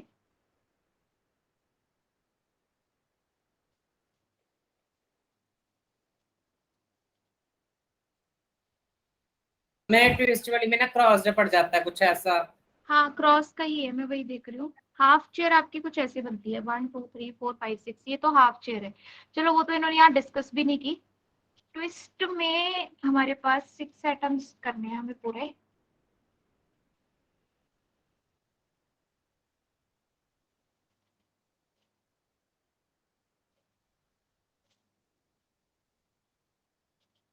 नहीं हो रही, 4 नहीं हो रही। ट्विस्ट का मैं बताती हूँ आपको देख के, 1 मिनट। मैम पहला क्रॉस बनाओ जी। 4 बन जाएंगे मैम, जैसे 3 मैम पहला मैम 8 क्रॉस बाई बनाओ 4 ਤੇ बना दिया। ਦੋਨਾਂ ਨੂੰ ਆਪ ਇਹਨਾਂ ਨੂੰ ਜੋੜੋ मैम, सेंटर च बिंदियां ला दो। हाँ जी हाँ जी हाँ जी। ठीक है ठीक है ठीक है, ओके थैंक यू। हाँ हमारे पास ये 1, ये 2, ये 3, ये 4, ये 5, ये 6, ये 6 कार्बन एटम है, ये बीच में क्रॉस करते हैं। हाँ ठीक है, ये वाली ट्विस्ट फॉर्म है। तो एनर्जी के बेसिस पे हमारे पास ये कैलकुलेशन होती है, और उसमें जो चेयर फॉर्म है इसकी एनर्जी हमारे पास अप्रॉक्स 0 किलो कैलोरी पर मोल आती है, जिसकी वजह से जिसकी एनर्जी सबसे कम, अप्रॉक्स क्यों लिखा है क्योंकि किसी भी सिस्टम की एनर्जी जो है ऑलमोस्ट 0 नहीं होती है, 0 के आसपास रखते हैं हम। तो जिसकी भी 0 के आसपास होगी ऑब्वियस सी बात है उसकी स्टेबिलिटी सबसे ज्यादा होगी। तो यहाँ पे हमारे पास ये है। रही बात स्टैगर्ड की, तो चेयर फॉर्म में हम स्टैगर्ड फॉर्म इसकी नॉर्मली बनाते नहीं है, चाहे तो बना सकते हैं ऐसा कुछ नहीं है, बट वो चेयर की ही फॉर्म होती है, चेयर की स्टैगर्ड फॉर्म, मतलब स्टैगर्ड और एक्लिप्स्ड फॉर्म हम बना सकते हैं। चेयर को बनाना चाहे तो वो स्टैगर्ड फॉर्म में बनता है, बोर्ड को बनाना चाहे तो वो फिर फर्दर एक्लिप्स्ड में बनता है, बट इसका आपके पास एक्सक्यूज मी मैम, हाँ जी मैम मैं आपका ये वाला लेक्चर ना आज लगा नहीं पाई, ये कौन से सेक्शन में मिलेगा हमें रिकॉर्डेड में? ये हाइड्रोकार्बन्स के क्वेश्चन है, उसी में मिलेगा। Okay ma'am. ठीक है, तो ये आंसर इसका चेयर ही होगा। ऑलमोस्ट खत्म होने वाले हैं। नेक्स्ट हमारे पास क्या था question, vinyl group is represented by, अब क्लियर है विनाइल ग्रुप का? बी ऑप्शन आएगा। जिनको विनाइल में डाउट था उनको अभी क्लियर है मैम ना? आपने हाँ ये जी, क्या बोला कि स्टैगर्ड फॉर्म क्यों नहीं बनाते हम लोग? स्टैगर्ड बनती है, बट जैसे स्टैगर्ड और एक्लिप्स वाला कंपैरिजन हम करते हैं, अगर हमारे पास सिंपल ब्यूटेन वगैरह का या प्रोपेन का, इथेन का जो सिंपल होता है, साइक्लिक नहीं ए साइक्लिक वाले होते हैं, उसमें पूछते हैं, वहां हम कहते हैं कि staggered is more stable over eclipsed. तो ये जो यहाँ पे इन्होंने स्टैगर्ड लिखा था बस ऑप्शन बनाने के लिए दे दिया है, बट अगर आपको बहुत हायर लेवल देखना है जैसे नेट के एग्जाम के, तो उसमें ऐसा होता है कि चेयर फॉर्म को स्टैगर्ड में हम बना सकते हैं, 2 स्टैगर्ड फॉर्म बनानी पड़ती है, जोड़ना पड़ता है तब चेयर फॉर्म बनती है। तो स्टैगर्ड सिर्फ सिंगल जो है वो इसका करेक्ट आंसर नहीं हो सकता। Okay ma'am. ऐसे लिखा होता कि मैम 2 40 का बी स्टैगर्ड आंसर है। जॉइंड। हाँ जी, डी 40 का बी आंसर। चेयर फॉर्म, हाँ चेयर फॉर्म होगी। किसका? 40 का? 40 का 40 का हमारे पास, हाँ विनाइल ग्रुप पूछा है ना। इसमें बी तो विनाइल है, डी एलाइल है, ए और सी के बारे में बता दो। हाँ मैं ये चारों ही ऑप्शन लिख रही हूँ, CH3 CH डबल बॉन्ड आपने एनर्जी बताई थी अप्रोक्सीमेटली, वो चेयर के लिए बताई थी? हाँ चेयर की जीरो जीरो वाली। 0, हाँ किलो कैलोरी पर मोल। जिसकी एनर्जी कम उसकी स्टेबिलिटी सबसे ज्यादा।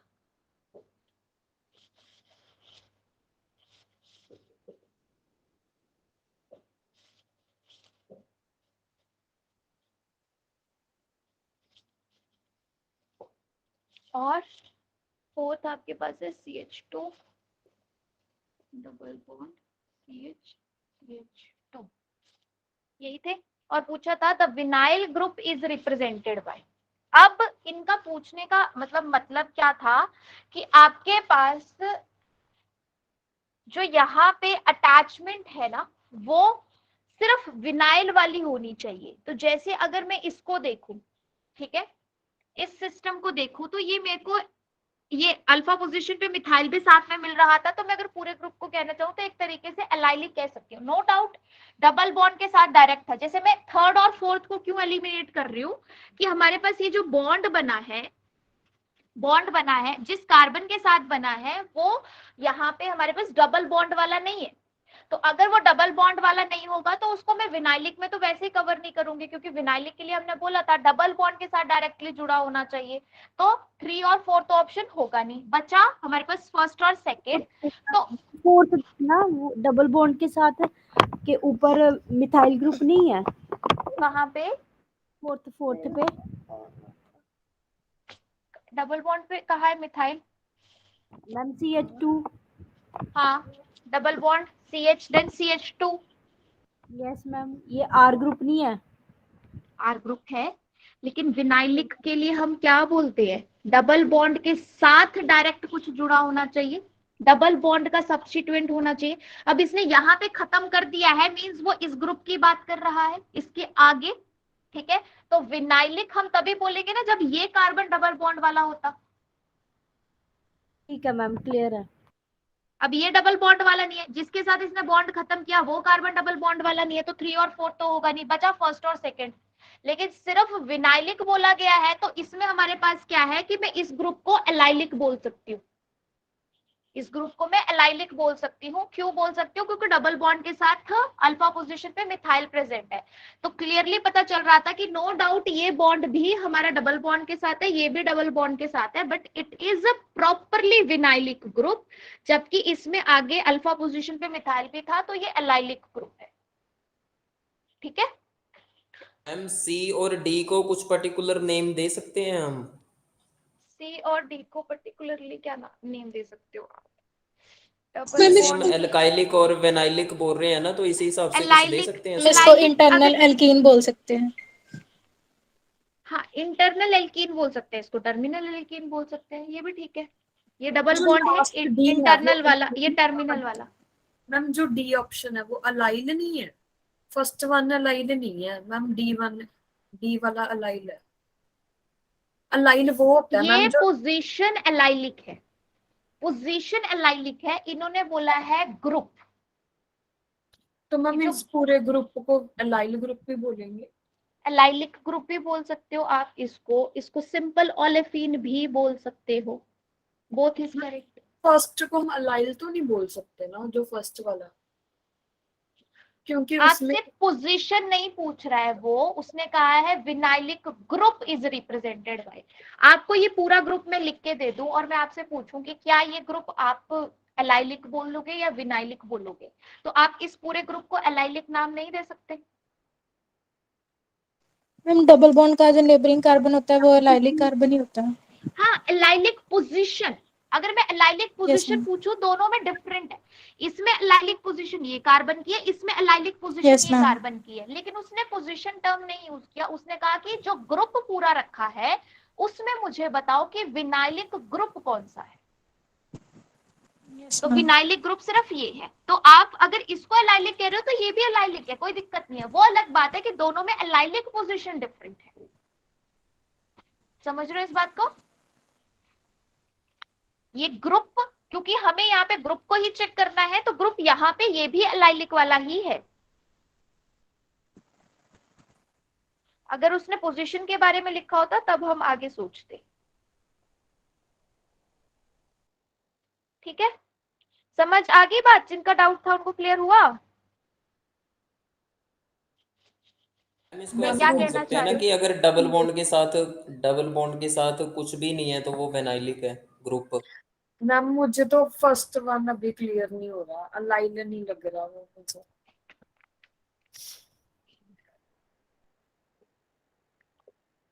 आपको एक सबस्ट्रेट देती हूँ मैं, ठीक है। ऊपर का ये नीचे हमारे पास ना, हाँ जो उससे ऊपर लिखा है वो दिख नहीं रहा मैम। दिख नहीं रहा, अभी दिख रहा है? हाँ जी। ये एक सबस्ट्रेट है, ठीक है। ये हम नेट में क्वेश्चन करते हैं, एक पेरिसाइक्लिक रीअरेंजमेंट में 3,3 सिग्मा ट्रॉपिक रीअरेंजमेंट होती है, काफी फेमस, और उसमें क्लेजन रीअरेंजमेंट, कोप रीअरेंजमेंट, ऐसे रिएक्शंस आती है। हो सकता है आपने बीएससी एमएससी के थ्रू ये नाम सुने हो। Yes ma'am. क्लेजन रीअरेंजमेंट का ना ये सबस्ट्रेट होता है। कहते हैं कि क्लेजन रीअरेंजमेंट सिर्फ उस सबस्ट्रेट में होती है जो हमारे पास एलाइल विनाइल या एलाइल फिनाइल ईथर हो। क्या हो? Allyl vinyl allyl phenyl ether हो।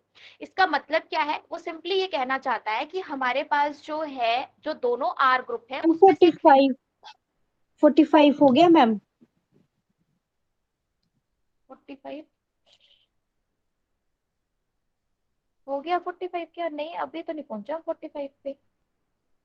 45 ओके मैम, एक्चुअली मेरा कनेक्शन मतलब चला गया था इसलिए पूछा। तो अभी तो पे चल रहे हैं। नहीं अभी हम पीछे ओके हैं। 40 कर रहे हैं मैम।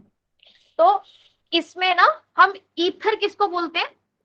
ROR हमारे पास ये ईथर होता है। इसमें बोला गया कि एक आर ग्रुप जो है वो एलाइलिक होना चाहिए, एक आर ग्रुप जो है वो फिनाइलिक होना चाहिए, ठीक है। तो इसमें इसको फिनाइलिक बोलते हैं, इतने पार्ट को एलाइलिक बोलते हैं। तो जब ग्रुप लिया जाता है ना, तो हम ये नहीं कह रहे कि इस पूरे ग्रुप को हम एलाइलिक नहीं कह सकते, ये एलाइलिक ग्रुप है। बट हाँ ये आप कह सकते हो कि दोनों में ना एलाइलिक पोजीशन डिफरेंट है, दोनों में एलाइलिक पोजीशन डिफरेंट है। यहाँ पे हमारे पास जो बॉन्ड बना है वो डायरेक्ट डबल बॉन्ड से बना है, ठीक है। लेकिन इसका पूछने का सिर्फ ये मतलब था कि कौन सा ऐसा ग्रुप है जो जिसको देख के आपको सिर्फ ये फील आ रहा है कि वो सिर्फ विनाइलिक है, उसके अलावा कुछ और नहीं हो सकता। तो उसका आंसर सिर्फ आपका सेकंड बन रहा है। इसको देख के थोड़ा एलाइलिक वाला फील आता है कि ये डबल बॉन्ड क्या गया। एलाइलिक नहीं मानना है तो आप इसको इंटरनल एल्कीन मान लो। एलाइलिक नहीं लग रहा आपको तो आप इसको डबल बॉन्ड मान लो, लेकिन कैसा डबल बॉन्ड? इंटरनल वाला। अगर ये आगे आर ग्रुप है, इसको आप टर्मिनल वाला मान लो, इसको भी आप इंटरनल वाला मान लो, अगर आपको एलाइलिक नहीं लग रहा है तो, ठीक है। Yes ma'am. हाँ मैम चल, हाँ जी मैं फर्स्ट और फोर्थ में मैम यही डिफरेंस है कि एलाइलिक पोजीशन में डिफरेंस है बस। हाँ एलाइलिक पोजीशन डिफरेंस है, बट जनरली अगर हमें अटैचमेंट में फोकस करना है तो इसको ज्यादा परफेक्टली हम एलाइलिक बोलेंगे, क्योंकि इसका ये वाला बॉन्ड जो है वो एलाइलिक के साथ नहीं जुड़ा हुआ है।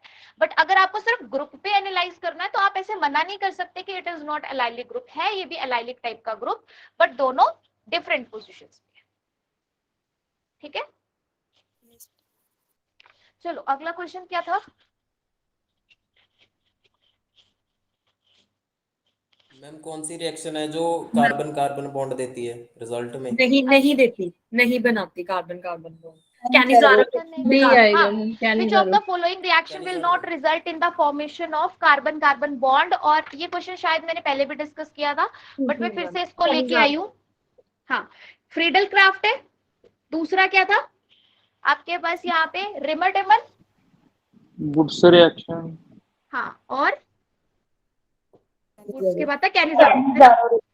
हाँ ठीक है, देखो इसमें हमारे पास ना प्रोडक्ट की बात करती हूँ। अगर मेरे को फ्रीडल क्राफ्ट एल्काइलेशन करानी है तो सपोज जो भी आर ग्रुप है अगर एल्काइलेशन है जुड़ेगा, एसाइल है तब भी कार्बन जुड़ता है।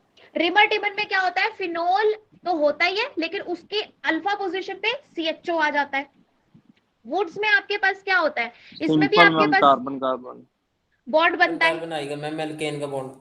हाँ, और कैनिजारो में क्या होता है? कैनिजारो में ना हमें दो प्रोडक्ट मिलते हैं, एक ऑक्सीडाइज्ड, कार्बोक्सिलिक एसिड, एक रिड्यूस्ड। जो ऑक्सीडाइज्ड है वो होता है कार्बोक्सिलिक एसिड, जो रिड्यूस्ड है वो होता है अल्कोहल। तो इसमें अगर आप देखोगे तो जब फ्रीडल क्राफ्ट करवाते हैं इसमें भी कार्बन कार्बन बॉन्ड बनता है, रिमर टिमन में भी ये नई चीज आती है, जो नया बॉन्ड बन रहा है उसकी बात कर रहा है। तो नई चीज जो आती है वहां भी कार्बन कार्बन बॉन्ड बना, वुड्स में भी कार्बन कार्बन बॉन्ड बनता है, बट कैनिजारो में नया कार्बन कार्बन बॉन्ड नहीं बनता है। जो कैनिजारो रिएक्शन होती है ये रिडॉक्स रिएक्शन होती है एक तरह से, सबसे अलग। क्योंकि इसमें दोनों प्रोडक्ट मिलते हैं, ऑक्सीडेशन के भी रिडक्शन के भी। सो दैट्स व्हाई आपका यहाँ पे आंसर होगा कैनिजारो। इसमें कार्बन कार्बन बॉन्ड नहीं बनता। Question number 46। 46 वैसे अल्फा बीटा अनसैचुरेटेड कीटोन और इसका ग्रिग्नार्ड रिएजेंट का है, बट मेरे को इसके आंसर्स में थोड़ा सा डाउट है। ये हुआ किसी का सॉल्व? हो जाएगा मैम, इजी है।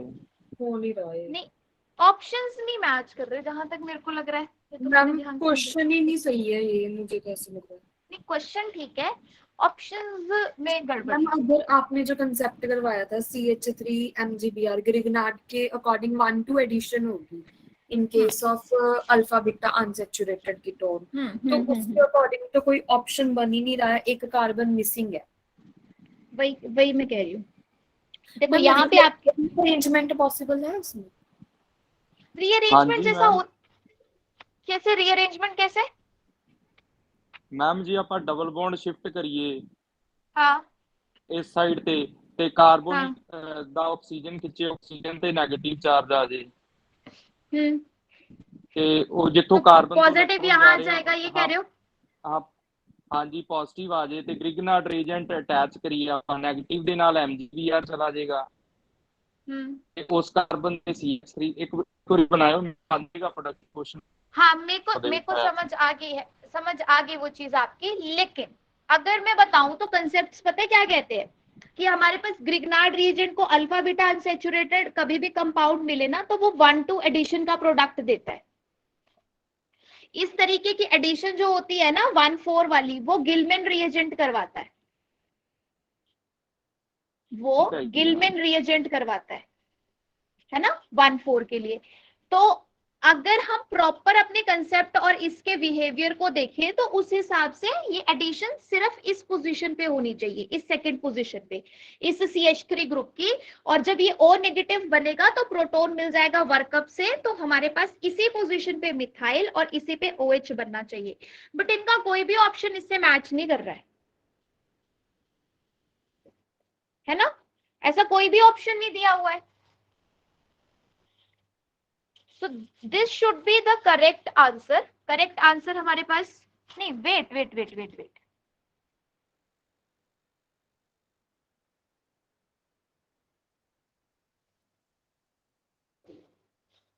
एक मिनट रुको, हम H3O प्लस को अगर आगे फिर रिएक्ट करवाए,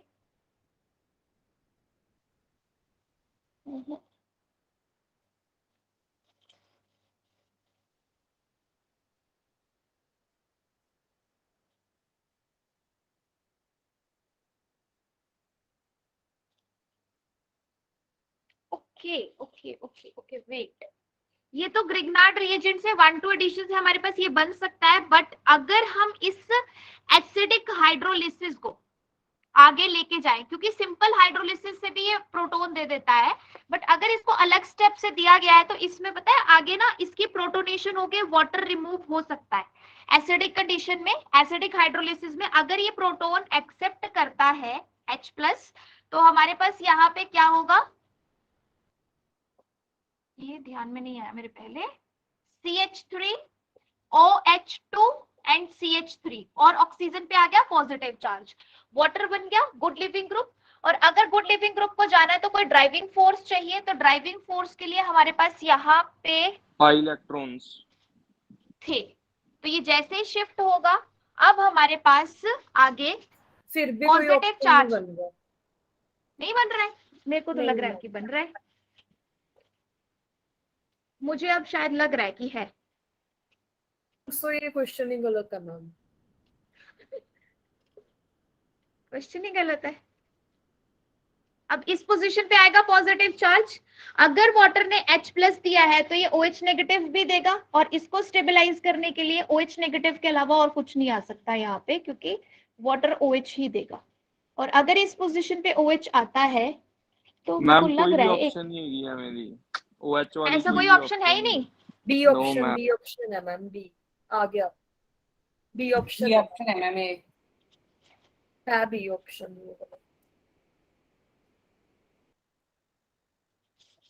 रीअरेंजमेंट तो नहीं डालेंगे वो?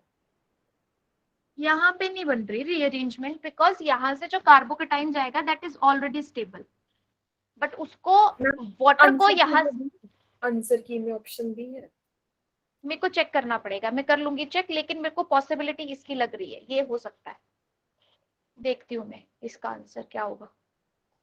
ठीक है, तो आपके वैसे ऐप पे सारे वो डाले हुए हैं जहां से मैंने क्वेश्चन उठाए हैं, ए ऑप्शन है मैम आंसर। आंसर है, आंसर ए दिया है। हाँ जी मैम।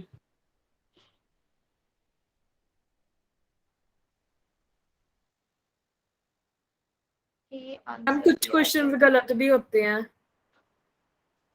हाँ मतलब क्योंकि अगर इस क्वेश्चन को बिल्कुल कंसेप्ट के अकॉर्डिंग हम चले ना, तो अगर सिर्फ हम देखें इसका काम कि ग्रिग्नार्ड रिएजेंट और वर्कअप करवाया, तो आपके पास ये प्रोडक्ट बनना चाहिए। बट स्टिल ठीक है, ये कंडीशन अलग से दी गई है, इसको हम आगे और लेके जाते हैं। डिहाइड्रेशन के लिए एसिडिक कंडीशन दी गई है, वाटर को रिमूव किया और इसकी हेल्प से ही वो जाएगा, तो ये प्रोडक्ट ज्यादा से ज्यादा बनना चाहिए। बट ए ऑप्शन का तो मुझे कहीं से नहीं लग रहा। चलो देखते हैं फिर क्या पॉसिबिलिटी है इसकी, और देख लूंगी मैं एक बार फिर से। ठीक है, बट कंसेप्ट के अकॉर्डिंग बन नहीं रही है कुछ बात यहाँ पे। या तो ये होना चाहिए या फिर ये होना चाहिए। रीअरेंजमेंट वाली पॉसिबिलिटी कैसे बना रही है, क्योंकि वाटर यहाँ से जाएगा तो कार्बोकेटाइन तो यहाँ भी टर्शरी है, रीअरेंजमेंट करानी क्यों फिर हमें।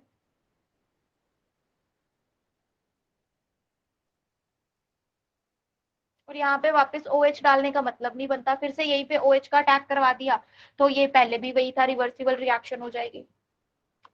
या तो ये या तो ये होना चाहिए। बाकी मैं देखती हूँ इस क्वेश्चन में, हो सकता है कि मिस्टेक है। ठीक है, चलो अगला क्वेश्चन क्या है। क्वेश्चन नंबर 1 है, which of the following halide is prepared from the following reaction. अब ये क्वेश्चन जो होगा आपको एल्काइल हैलाइड्स में भी मिल सकता है, बट क्योंकि ओलेफिन दी हुई है तो आप ओलेफिन के हिसाब से करवा सकते हो। क्या करवाना है, कौन सा रूल?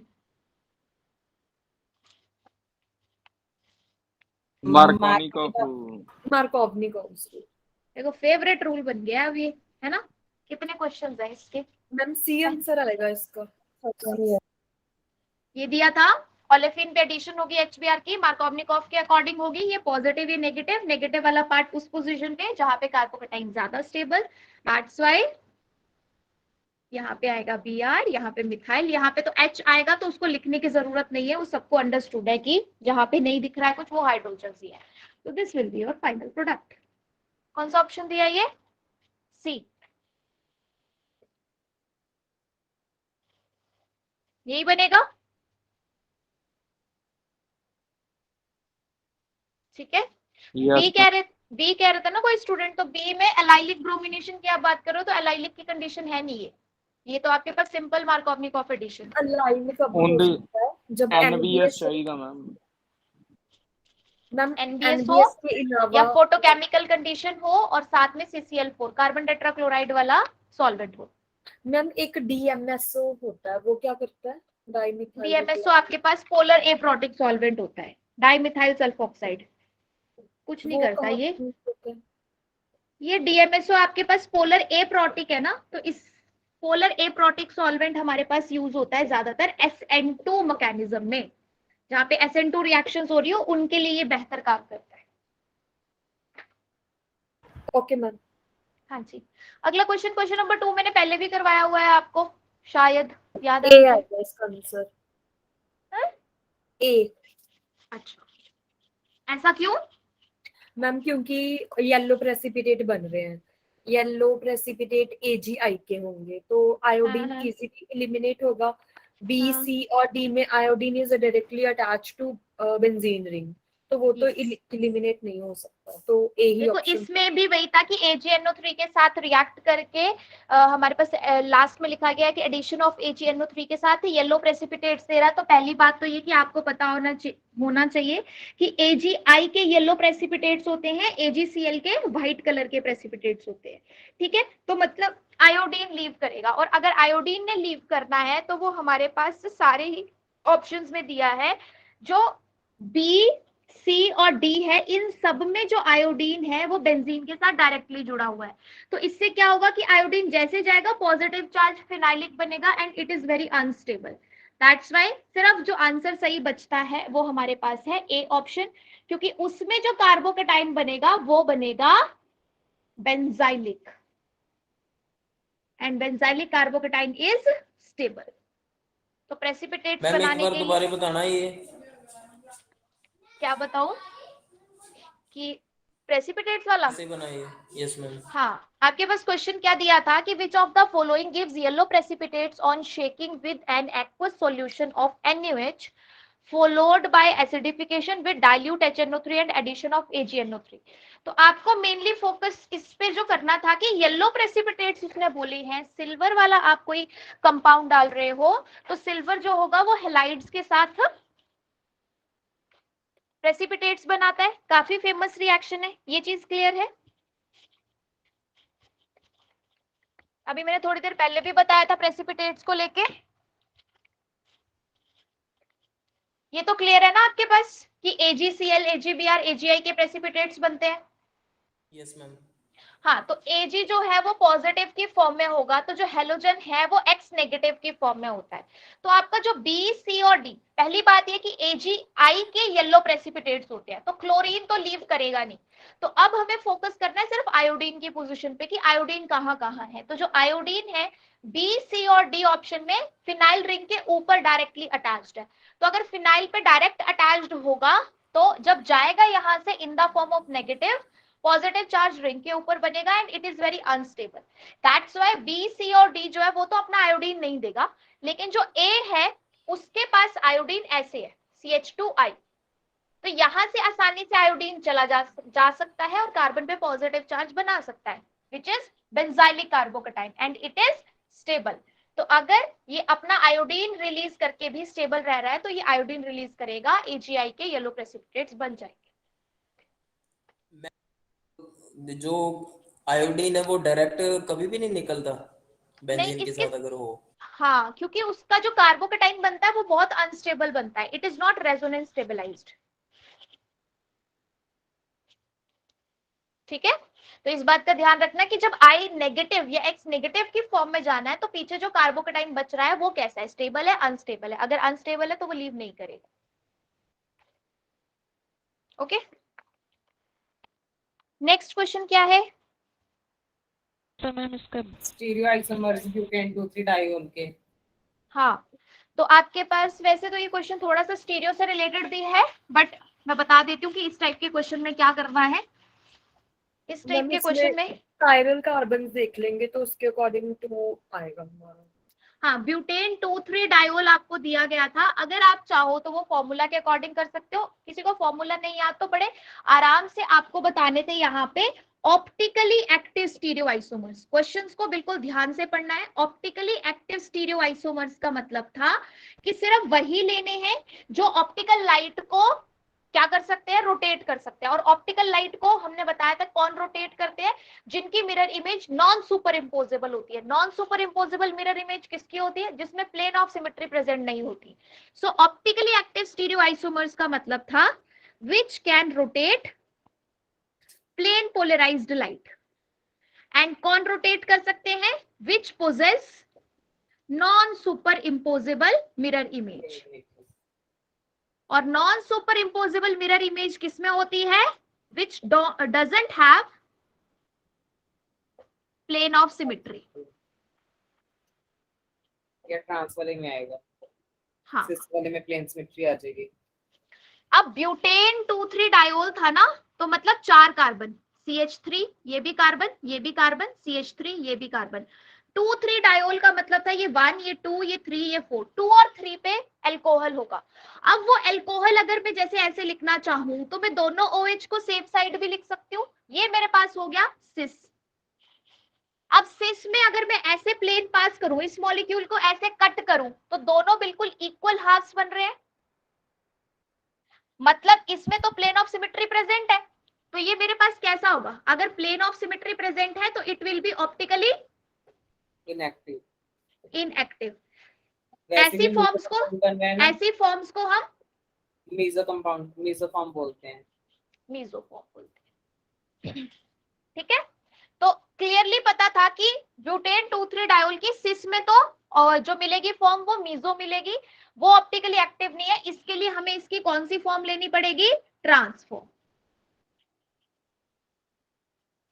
ट्रांस में प्लेन ऑफ सिमेट्री नहीं होती है, तो इसकी जो मिरर इमेज बनेगी वो नॉन सुपर इम्पोजेबल होगी। इसकी mirror image non super imposable होगी, और अगर ये मेरे पास non super imposable mirror image है तो दोनों ही ऑप्टिकली एक्टिव है। तो इसका आंसर था 2। ऑप्टिकली एक्टिव स्टीरियो आइसोमर्स यहां पे बनेंगे ओनली 2। टोटल पूछता, टोटल स्टीरियो आइसोमर्स पूछता तो आपका आंसर होता 3, एक सिस 2 ट्रांस वाले। बट क्योंकि उसने सिर्फ ऑप्टिकली एक्टिव पूछा था, तो ऑप्टिकली एक्टिव वो होंगे जो प्लेन पोलराइज लाइट को रोटेट करते हैं, जिनकी mirror image non super imposable होती है। नॉन सुपर इम्पोजेबल किसकी होती है? जिनमें प्लेन ऑफ सिमेट्री नहीं होती। तो वो हमारे पास सिर्फ ये 2 थे।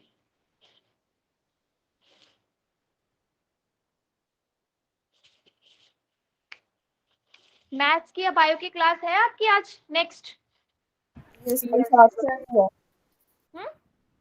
7 o'clock की है बायो की। अच्छा ठीक है, फटाफट कर लो। क्वेश्चन नंबर 2 जो था, among the following the most reactive towards alcoholic KOH। ये समझ आया क्वेश्चन क्या था इसका मतलब? इसमें डाउट है मुझे, सी और डी में। ओके, मेनू तो मैम बी ऑप्शन मतलब समझ ही नहीं आया, ऊपर से ही चला गया मेरे तो ये क्वेश्चन। कोई बात नहीं, अभी लग जाएगा पता। ये नोट कर लिया सबने? सर को क्या देते हैं, लेट स्टार्ट कर लेंगे 5 मिनट्स। अब करवा ही दो सब क्वेश्चन। ये कौन से सर के साथ है क्लास? विनय सर। अच्छा, 2 ही क्वेश्चन रह गया मेरे। अल्कोहलिक KOH और एक्वस KOH, पहले तो आप इस बात पे थोड़ा गौर करना। अल्कोहलिक जब दिया जाता है तब हमारे पास एलिमिनेशन रिएक्शन होती है। एक्वस जब दिया जाता है तब हमारे पास सब्स्टिट्यूशन वाली रिएक्शन होती है। तो यहाँ पे अल्कोहलिक बेस देने का मतलब था कि एलिमिनेशन रिएक्शन होगी। तो एलिमिनेशन रिएक्शन जो है वो हमारे पास जनरली क्या बनाती है? एल्कीन्स जनरेट करती है। क्या बनाती है? एल्कीन्स। बट उसके लिए एक कार्बन का हाइड्रोजन, दूसरे कार्बन का लिविंग ग्रुप हमें लेना पड़ता है। तो जैसे आपके पास सी ऑप्शन है ना, CH3 CO CH2 CH2 Br, ये बनेगा आपका आंसर। कैसे बताती हूं मैं। इसमें हमारे पास जब कार्बोनिल के एडजेसेंट कोई प्रोटॉन होता है तो उसको हम बोलते हैं काफी एसिडिक प्रोटॉन। ऐसा क्यों? Ma'am carbonyl carbon electron withdrawing in nature ਹੁੰਦਾ वो आपदे वाले। हाँ जी, हाँ कर सकता है। तो ये एसिडिक प्रोटॉन होता है। अब KOH का नेचर कैसा है? KOH का नेचर है बेसिक। तो वो इस एसिडिक प्रोटॉन को, जो सबसे ज्यादा एसिडिक प्रोटॉन होगा, उसको एब्स्ट्रैक्ट करेगा, यहाँ पे बनाएगा डबल बॉन्ड, क्योंकि हम बीटा एलिमिनेशन करवा रहे हैं। यहाँ पे बनाएगा डबल बॉन्ड, क्योंकि ये गया H प्लस की फॉर्म में। प्लस की फॉर्म में गया तो इलेक्ट्रॉन यहीं पे है, यहाँ पे होंगे तो अगली पोजीशन से ब्रोमीन जाएगा और यहाँ पे बनेगी ओलेफिन।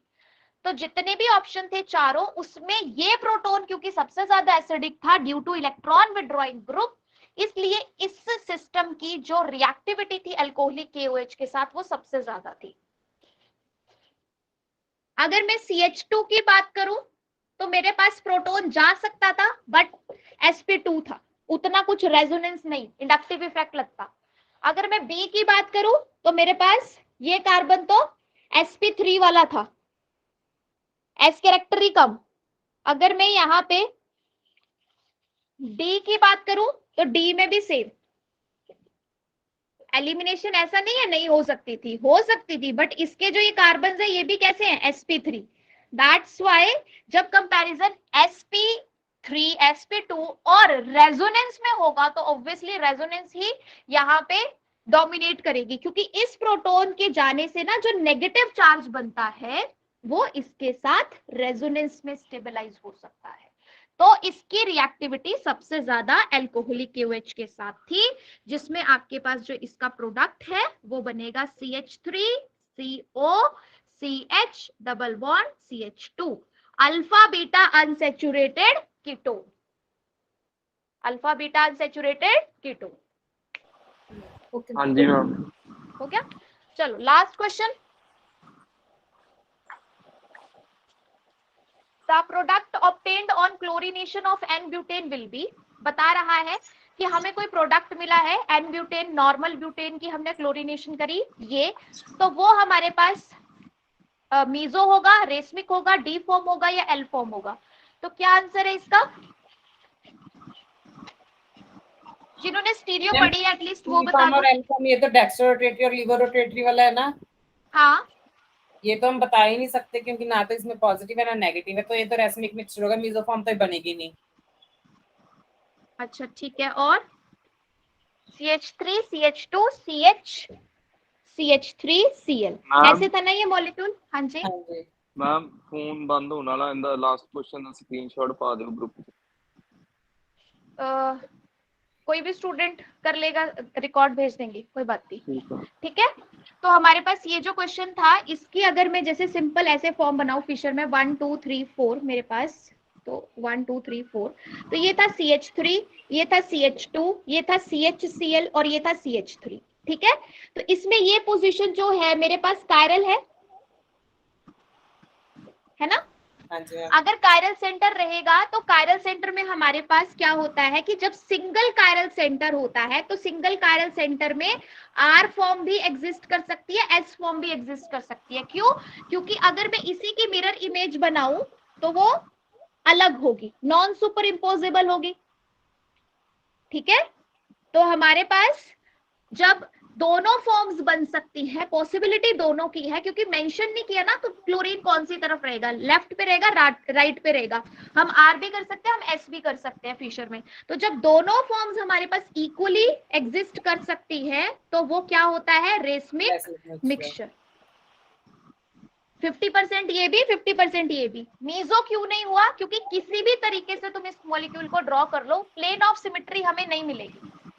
किसी भी मॉलिक्यूल, इस मॉलिक्यूल को कैसे भी ड्रॉ करके देख लो, ये 2 इक्वल हाफ्स में बंट ही नहीं सकता, नहीं बंट सकता, तो इसकी मीजो फॉर्म पॉसिबल नहीं है। रही बात डी फॉर्म या एल फॉर्म की, तो ये कह रहा है कि सिर्फ डी फॉर्म सिर्फ एल फॉर्म, बट ऐसा नहीं है। जब क्लोरीन को इन्होंने नहीं लिखा है कि कौन सी साइड पे रहेगा, तो it can be plus, it can be minus, और जब हमारे पास प्लस माइनस दोनों एग्जिस्ट करते हैं इक्वल कंसंट्रेशन में, तो हम उसको कहते हैं रेशमिक मिक्सचर। तो इसका आंसर होगा रेशमिक मिक्सचर, ठीक है। मैम एक क्वेश्चन आ रहा है, पहले इसका ना स्क्रीनशॉट ले लो ग्रुप में भेजने के लिए। ले लिया। हाँ जी, और क्या क्वेश्चन क्या है? और मैम ग्रुप में डाला हुआ है वो लास्ट क्वेश्चन, प्रोपीन में ना पहले BH3 ऐड किया है, फिर NaOH ऐड किया है। हाँ, तो उसमें मतलब हाइड्रोपोरेशन ऑक्सीडेशन है वो, हाइड्रोपोरेशन ऑक्सीडेशन। प्रोपीन बोला आपने, ये है, और BH3 पहले क्या होगी? हाइड्रोपोरेशन HBH2, ये इलेक्ट्रोफिलिक है, इलेक्ट्रोफिलिक वाला पार्ट जाएगा लेस सब्स्टिट्यूटेड साइड, न्यूक्लियोफिलिक वाला जाएगा मोर substituted side. CH3 CH2 CH2 BH2, फिर होगी ऑक्सीडेशन NaOH जो भी आपको दे रखा है उसके साथ, BH2 जाएगा और इसकी जगह आएगा CH3 CH2 CH2OH, प्रोपेनॉल बनेगा। हाँ जी मैम, ठीक है। तो ये पहला हाइड्रोपोरेशन, दूसरा ऑक्सीडेशन, कंप्लीट था हाइड्रोपोरेशन ऑक्सीडेशन। डन? हाँ जी मैम।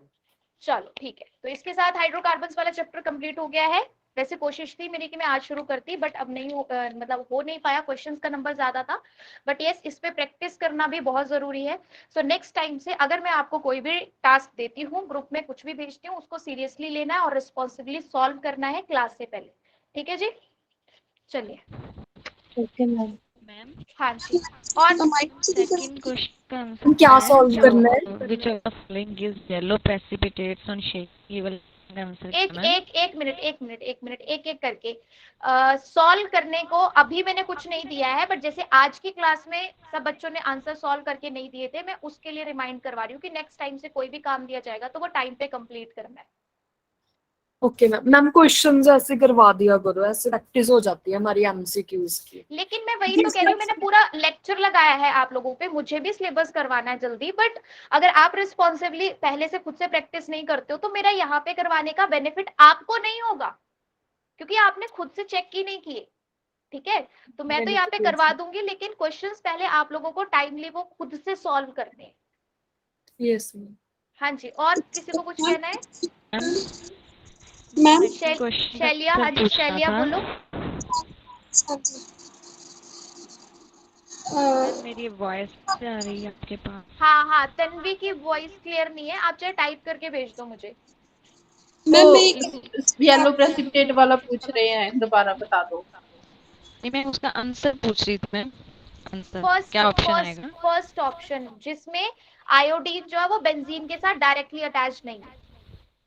ठीक है मैम, थैंक यू। हाँ जी, और क्या है? शैलजा मैं अब क्या रही थी मैम, अब पता क्या हो, जैसे आपने इतने क्वेश्चन दिए ना, हमारी आफ्टरनून में भी ऑर्गेनिक की क्लास थी, तो 10 एक हो पाए थे, कुछ एक रह गए थे। मैम एटलीस्ट अब एक ना पूरा 1 डे दे दिया करो सॉल्व करने के लिए, क्योंकि टाइम इशू हो जाता है। वैसे कोई इतने हम लोग सॉल्व कर ही रहे थे, इतने में क्लास आ गई। ओके, लेकिन आपको ये बात का भी थोड़ा सा ध्यान रखना है कि आपको 150 क्वेश्चंस के लिए जस्ट 150 मिनट्स मिल रहे हैं, तो मेक श्योर कि शुरू से खुद को आदत डालो कम टाइम में सॉल्व करने की। मैम एक्चुअली ना शुरू से जैसे ऑर्गेनिक पार्ट ना वीक रहा है, वो तो आपकी वजह से ना इंटरेस्ट लगने लग गया, वरना मैं तो सोच रही थी कि ऑर्गेनिक तो छोड़ के जानी है, वो भी आपकी वजह से करने लग गए। पर अब लेकिन हाँ वही है कि जो चीज आपकी वीक है ना, उसके लिए आपको खुद से ही एक्स्ट्रा टाइम लगाओ। आपको पता होना चाहिए कि हो सकता है कोई क्वेश्चन मेरे 15 मिनट भी ले लेगा, लेकिन उस चीज से भागना नहीं है, आपको वो 15 मिनट लगाने हैं। ठीक है, तो कोई बात नहीं। जैसे अभी ऐसा था कि कल क्लास थी मेरी, उसके बाद भी काफी बिजी शेड्यूल रहता है, जैसे सबको ही पता है कि हम भी इंडिपेंडेंटली रह रहे हैं, सारा काम हमें भी खुद ही करना होता है। ठीक है, तो वो टाइम नहीं लग पाया। स्टिल मैं रात को सोने से पहले जो थी वो ये क्वेश्चन देख चुकी थी कि कौन कौन से क्वेश्चंस मुझे भेजने हैं, तो सुबह जब आपका आया तो मैंने भेज दिया। मुझे लगा कि ठीक है 10 बजे मैंने भेजा है, अगर मैंने 12 से 1:30 क्लास ली है तो 10 से 12 का भी टाइम था, 1:30 के बाद 5 बजे तक का भी टाइम था, तो उन क्वेश्चंस के लिए आप टाइम कर सकते थे मैम। मैम हाँ जी मैम, मैंने ना ग्रुप में क्वेश्चन सेंड किया है, उसका आंसर डी आएगा, ये बता दो। मुझे अभी एक्चुअली क्वेश्चन पे देखना पड़ेगा मैं क्या बता क्वेश्चन देता हूँ। क्वेश्चन की स्टेटमेंट है, साइक्लोहेक्सेन ड्रॉ करके ना डबल बॉन्ड CH2 लगा है, उसमें NBS ऐड किया है। एलाइलिक ब्रोमिनेशन होगी फिर उस पे NBS जी दिया मैम, है डी तो ऑप्शन ही आऊंगा। एक मिनट देखने दो मुझे। NBS दिया है, एलाइलिक ब्रोमिनेशन होगी। एलाइलिक प्रॉपरली दिख नहीं रहा, फोटो बहुत ब्लर सी आई है। क्या है, डबल बॉन्ड CH2 है? हाँ जी मैम, साइक्लोहेक्सेन ड्रॉ करके डबल बॉन्ड CH2 लगा हुआ है, उसमें NBS ऐड NBS किया है। दिया है, होगी तो इस पे एलाइलिक ब्रोमिनेशन। और मैम बाद में बता देना, कोई बात नहीं। हाँ ठीक है, मैं देख के बताती हूँ आपको। ओके हाँ जी मैम। हाँ जी बोलो। मैम जैसे मैं समझ जैसे आप करवाते हो क्लियर हो जाता है, लेकिन मैम जब जैसे क्वेश्चंस वगैरह आपने जैसे आज PQ दिए हैं या कोई भी असाइनमेंट भी देते हैं, वो ट्राई करती हूँ ना, मैम डर लगने लग जाता है कि कहाँ से रिएक्शन आई है, कैसे होगी, किस बात का डर है? डर किस बात का है? पहले तो एक चीज ये देखो आप, तो ऑर्गेनिक शुरू से नहीं हाँ अब मेरी बात सुनो। डर किस बात का है? क्वेश्चन गलत हो जाएगा हाँ मैम। तो क्या हो गया? आप कौन सा फाइनल एग्जाम में बैठे हो? पहले अपने दिमाग से इस फोबिया को निकालो कि क्वेश्चन गलत हो जाएगा, मुझसे नहीं होगा, ये चीजें निकाल दो। आपको सिर्फ एक मतलब छोटे बच्चे की तरह कोई चीज है जो करनी है, बस जितना पता है उस हिसाब से करनी है, सीधा उल्टा जो दिमाग कहता है करनी है। सही गलत बाद में देखेंगे, अपनी गलतियां बाद में ढूंढेंगे कि हमें क्या याद नहीं रहा, क्या हम अप्लाई नहीं कर पाए, लेकिन पहली चीज जो आपको माइंड में रखनी है वो है अटेम्प्ट करना है। जो भी समझ आ रहा है सीधा उल्टा जैसे भी है बस करो। ये चीज निकाल दो दिमाग से कि मुझे डिफिकल्ट लगती थी, मेरे से नहीं हो सकती, आपको करनी पड़ेगी। एग्जाम में compete करना है, वो सीट लेनी है, गवर्नमेंट जॉब लगानी है तो करनी पड़ेगी। और इससे करने के लिए सबसे अच्छी चीज होती है कि खुशी खुशी करो, रेदर देन कि उसको बर्डन समझ के।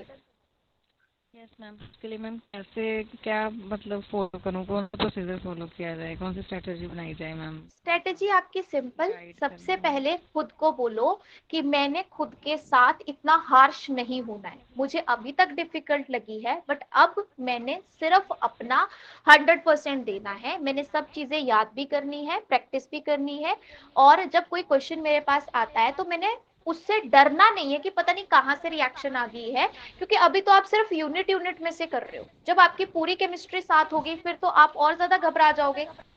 हाँ जी मैम, वही ठीक है, कि जैसे सारे आंसर करते हैं ना, मुझे ऐसा लग रहा है जैसे मुझे कुछ आता नहीं है, ऐसा फील हो रहा है नहीं, बार बार। किसी के साथ कंपेयर करने की कोई जरूरत नहीं है खुद को, ये सबसे गलत बात है। डीमोटिवेट तो बिल्कुल नहीं करना है, ठीक है।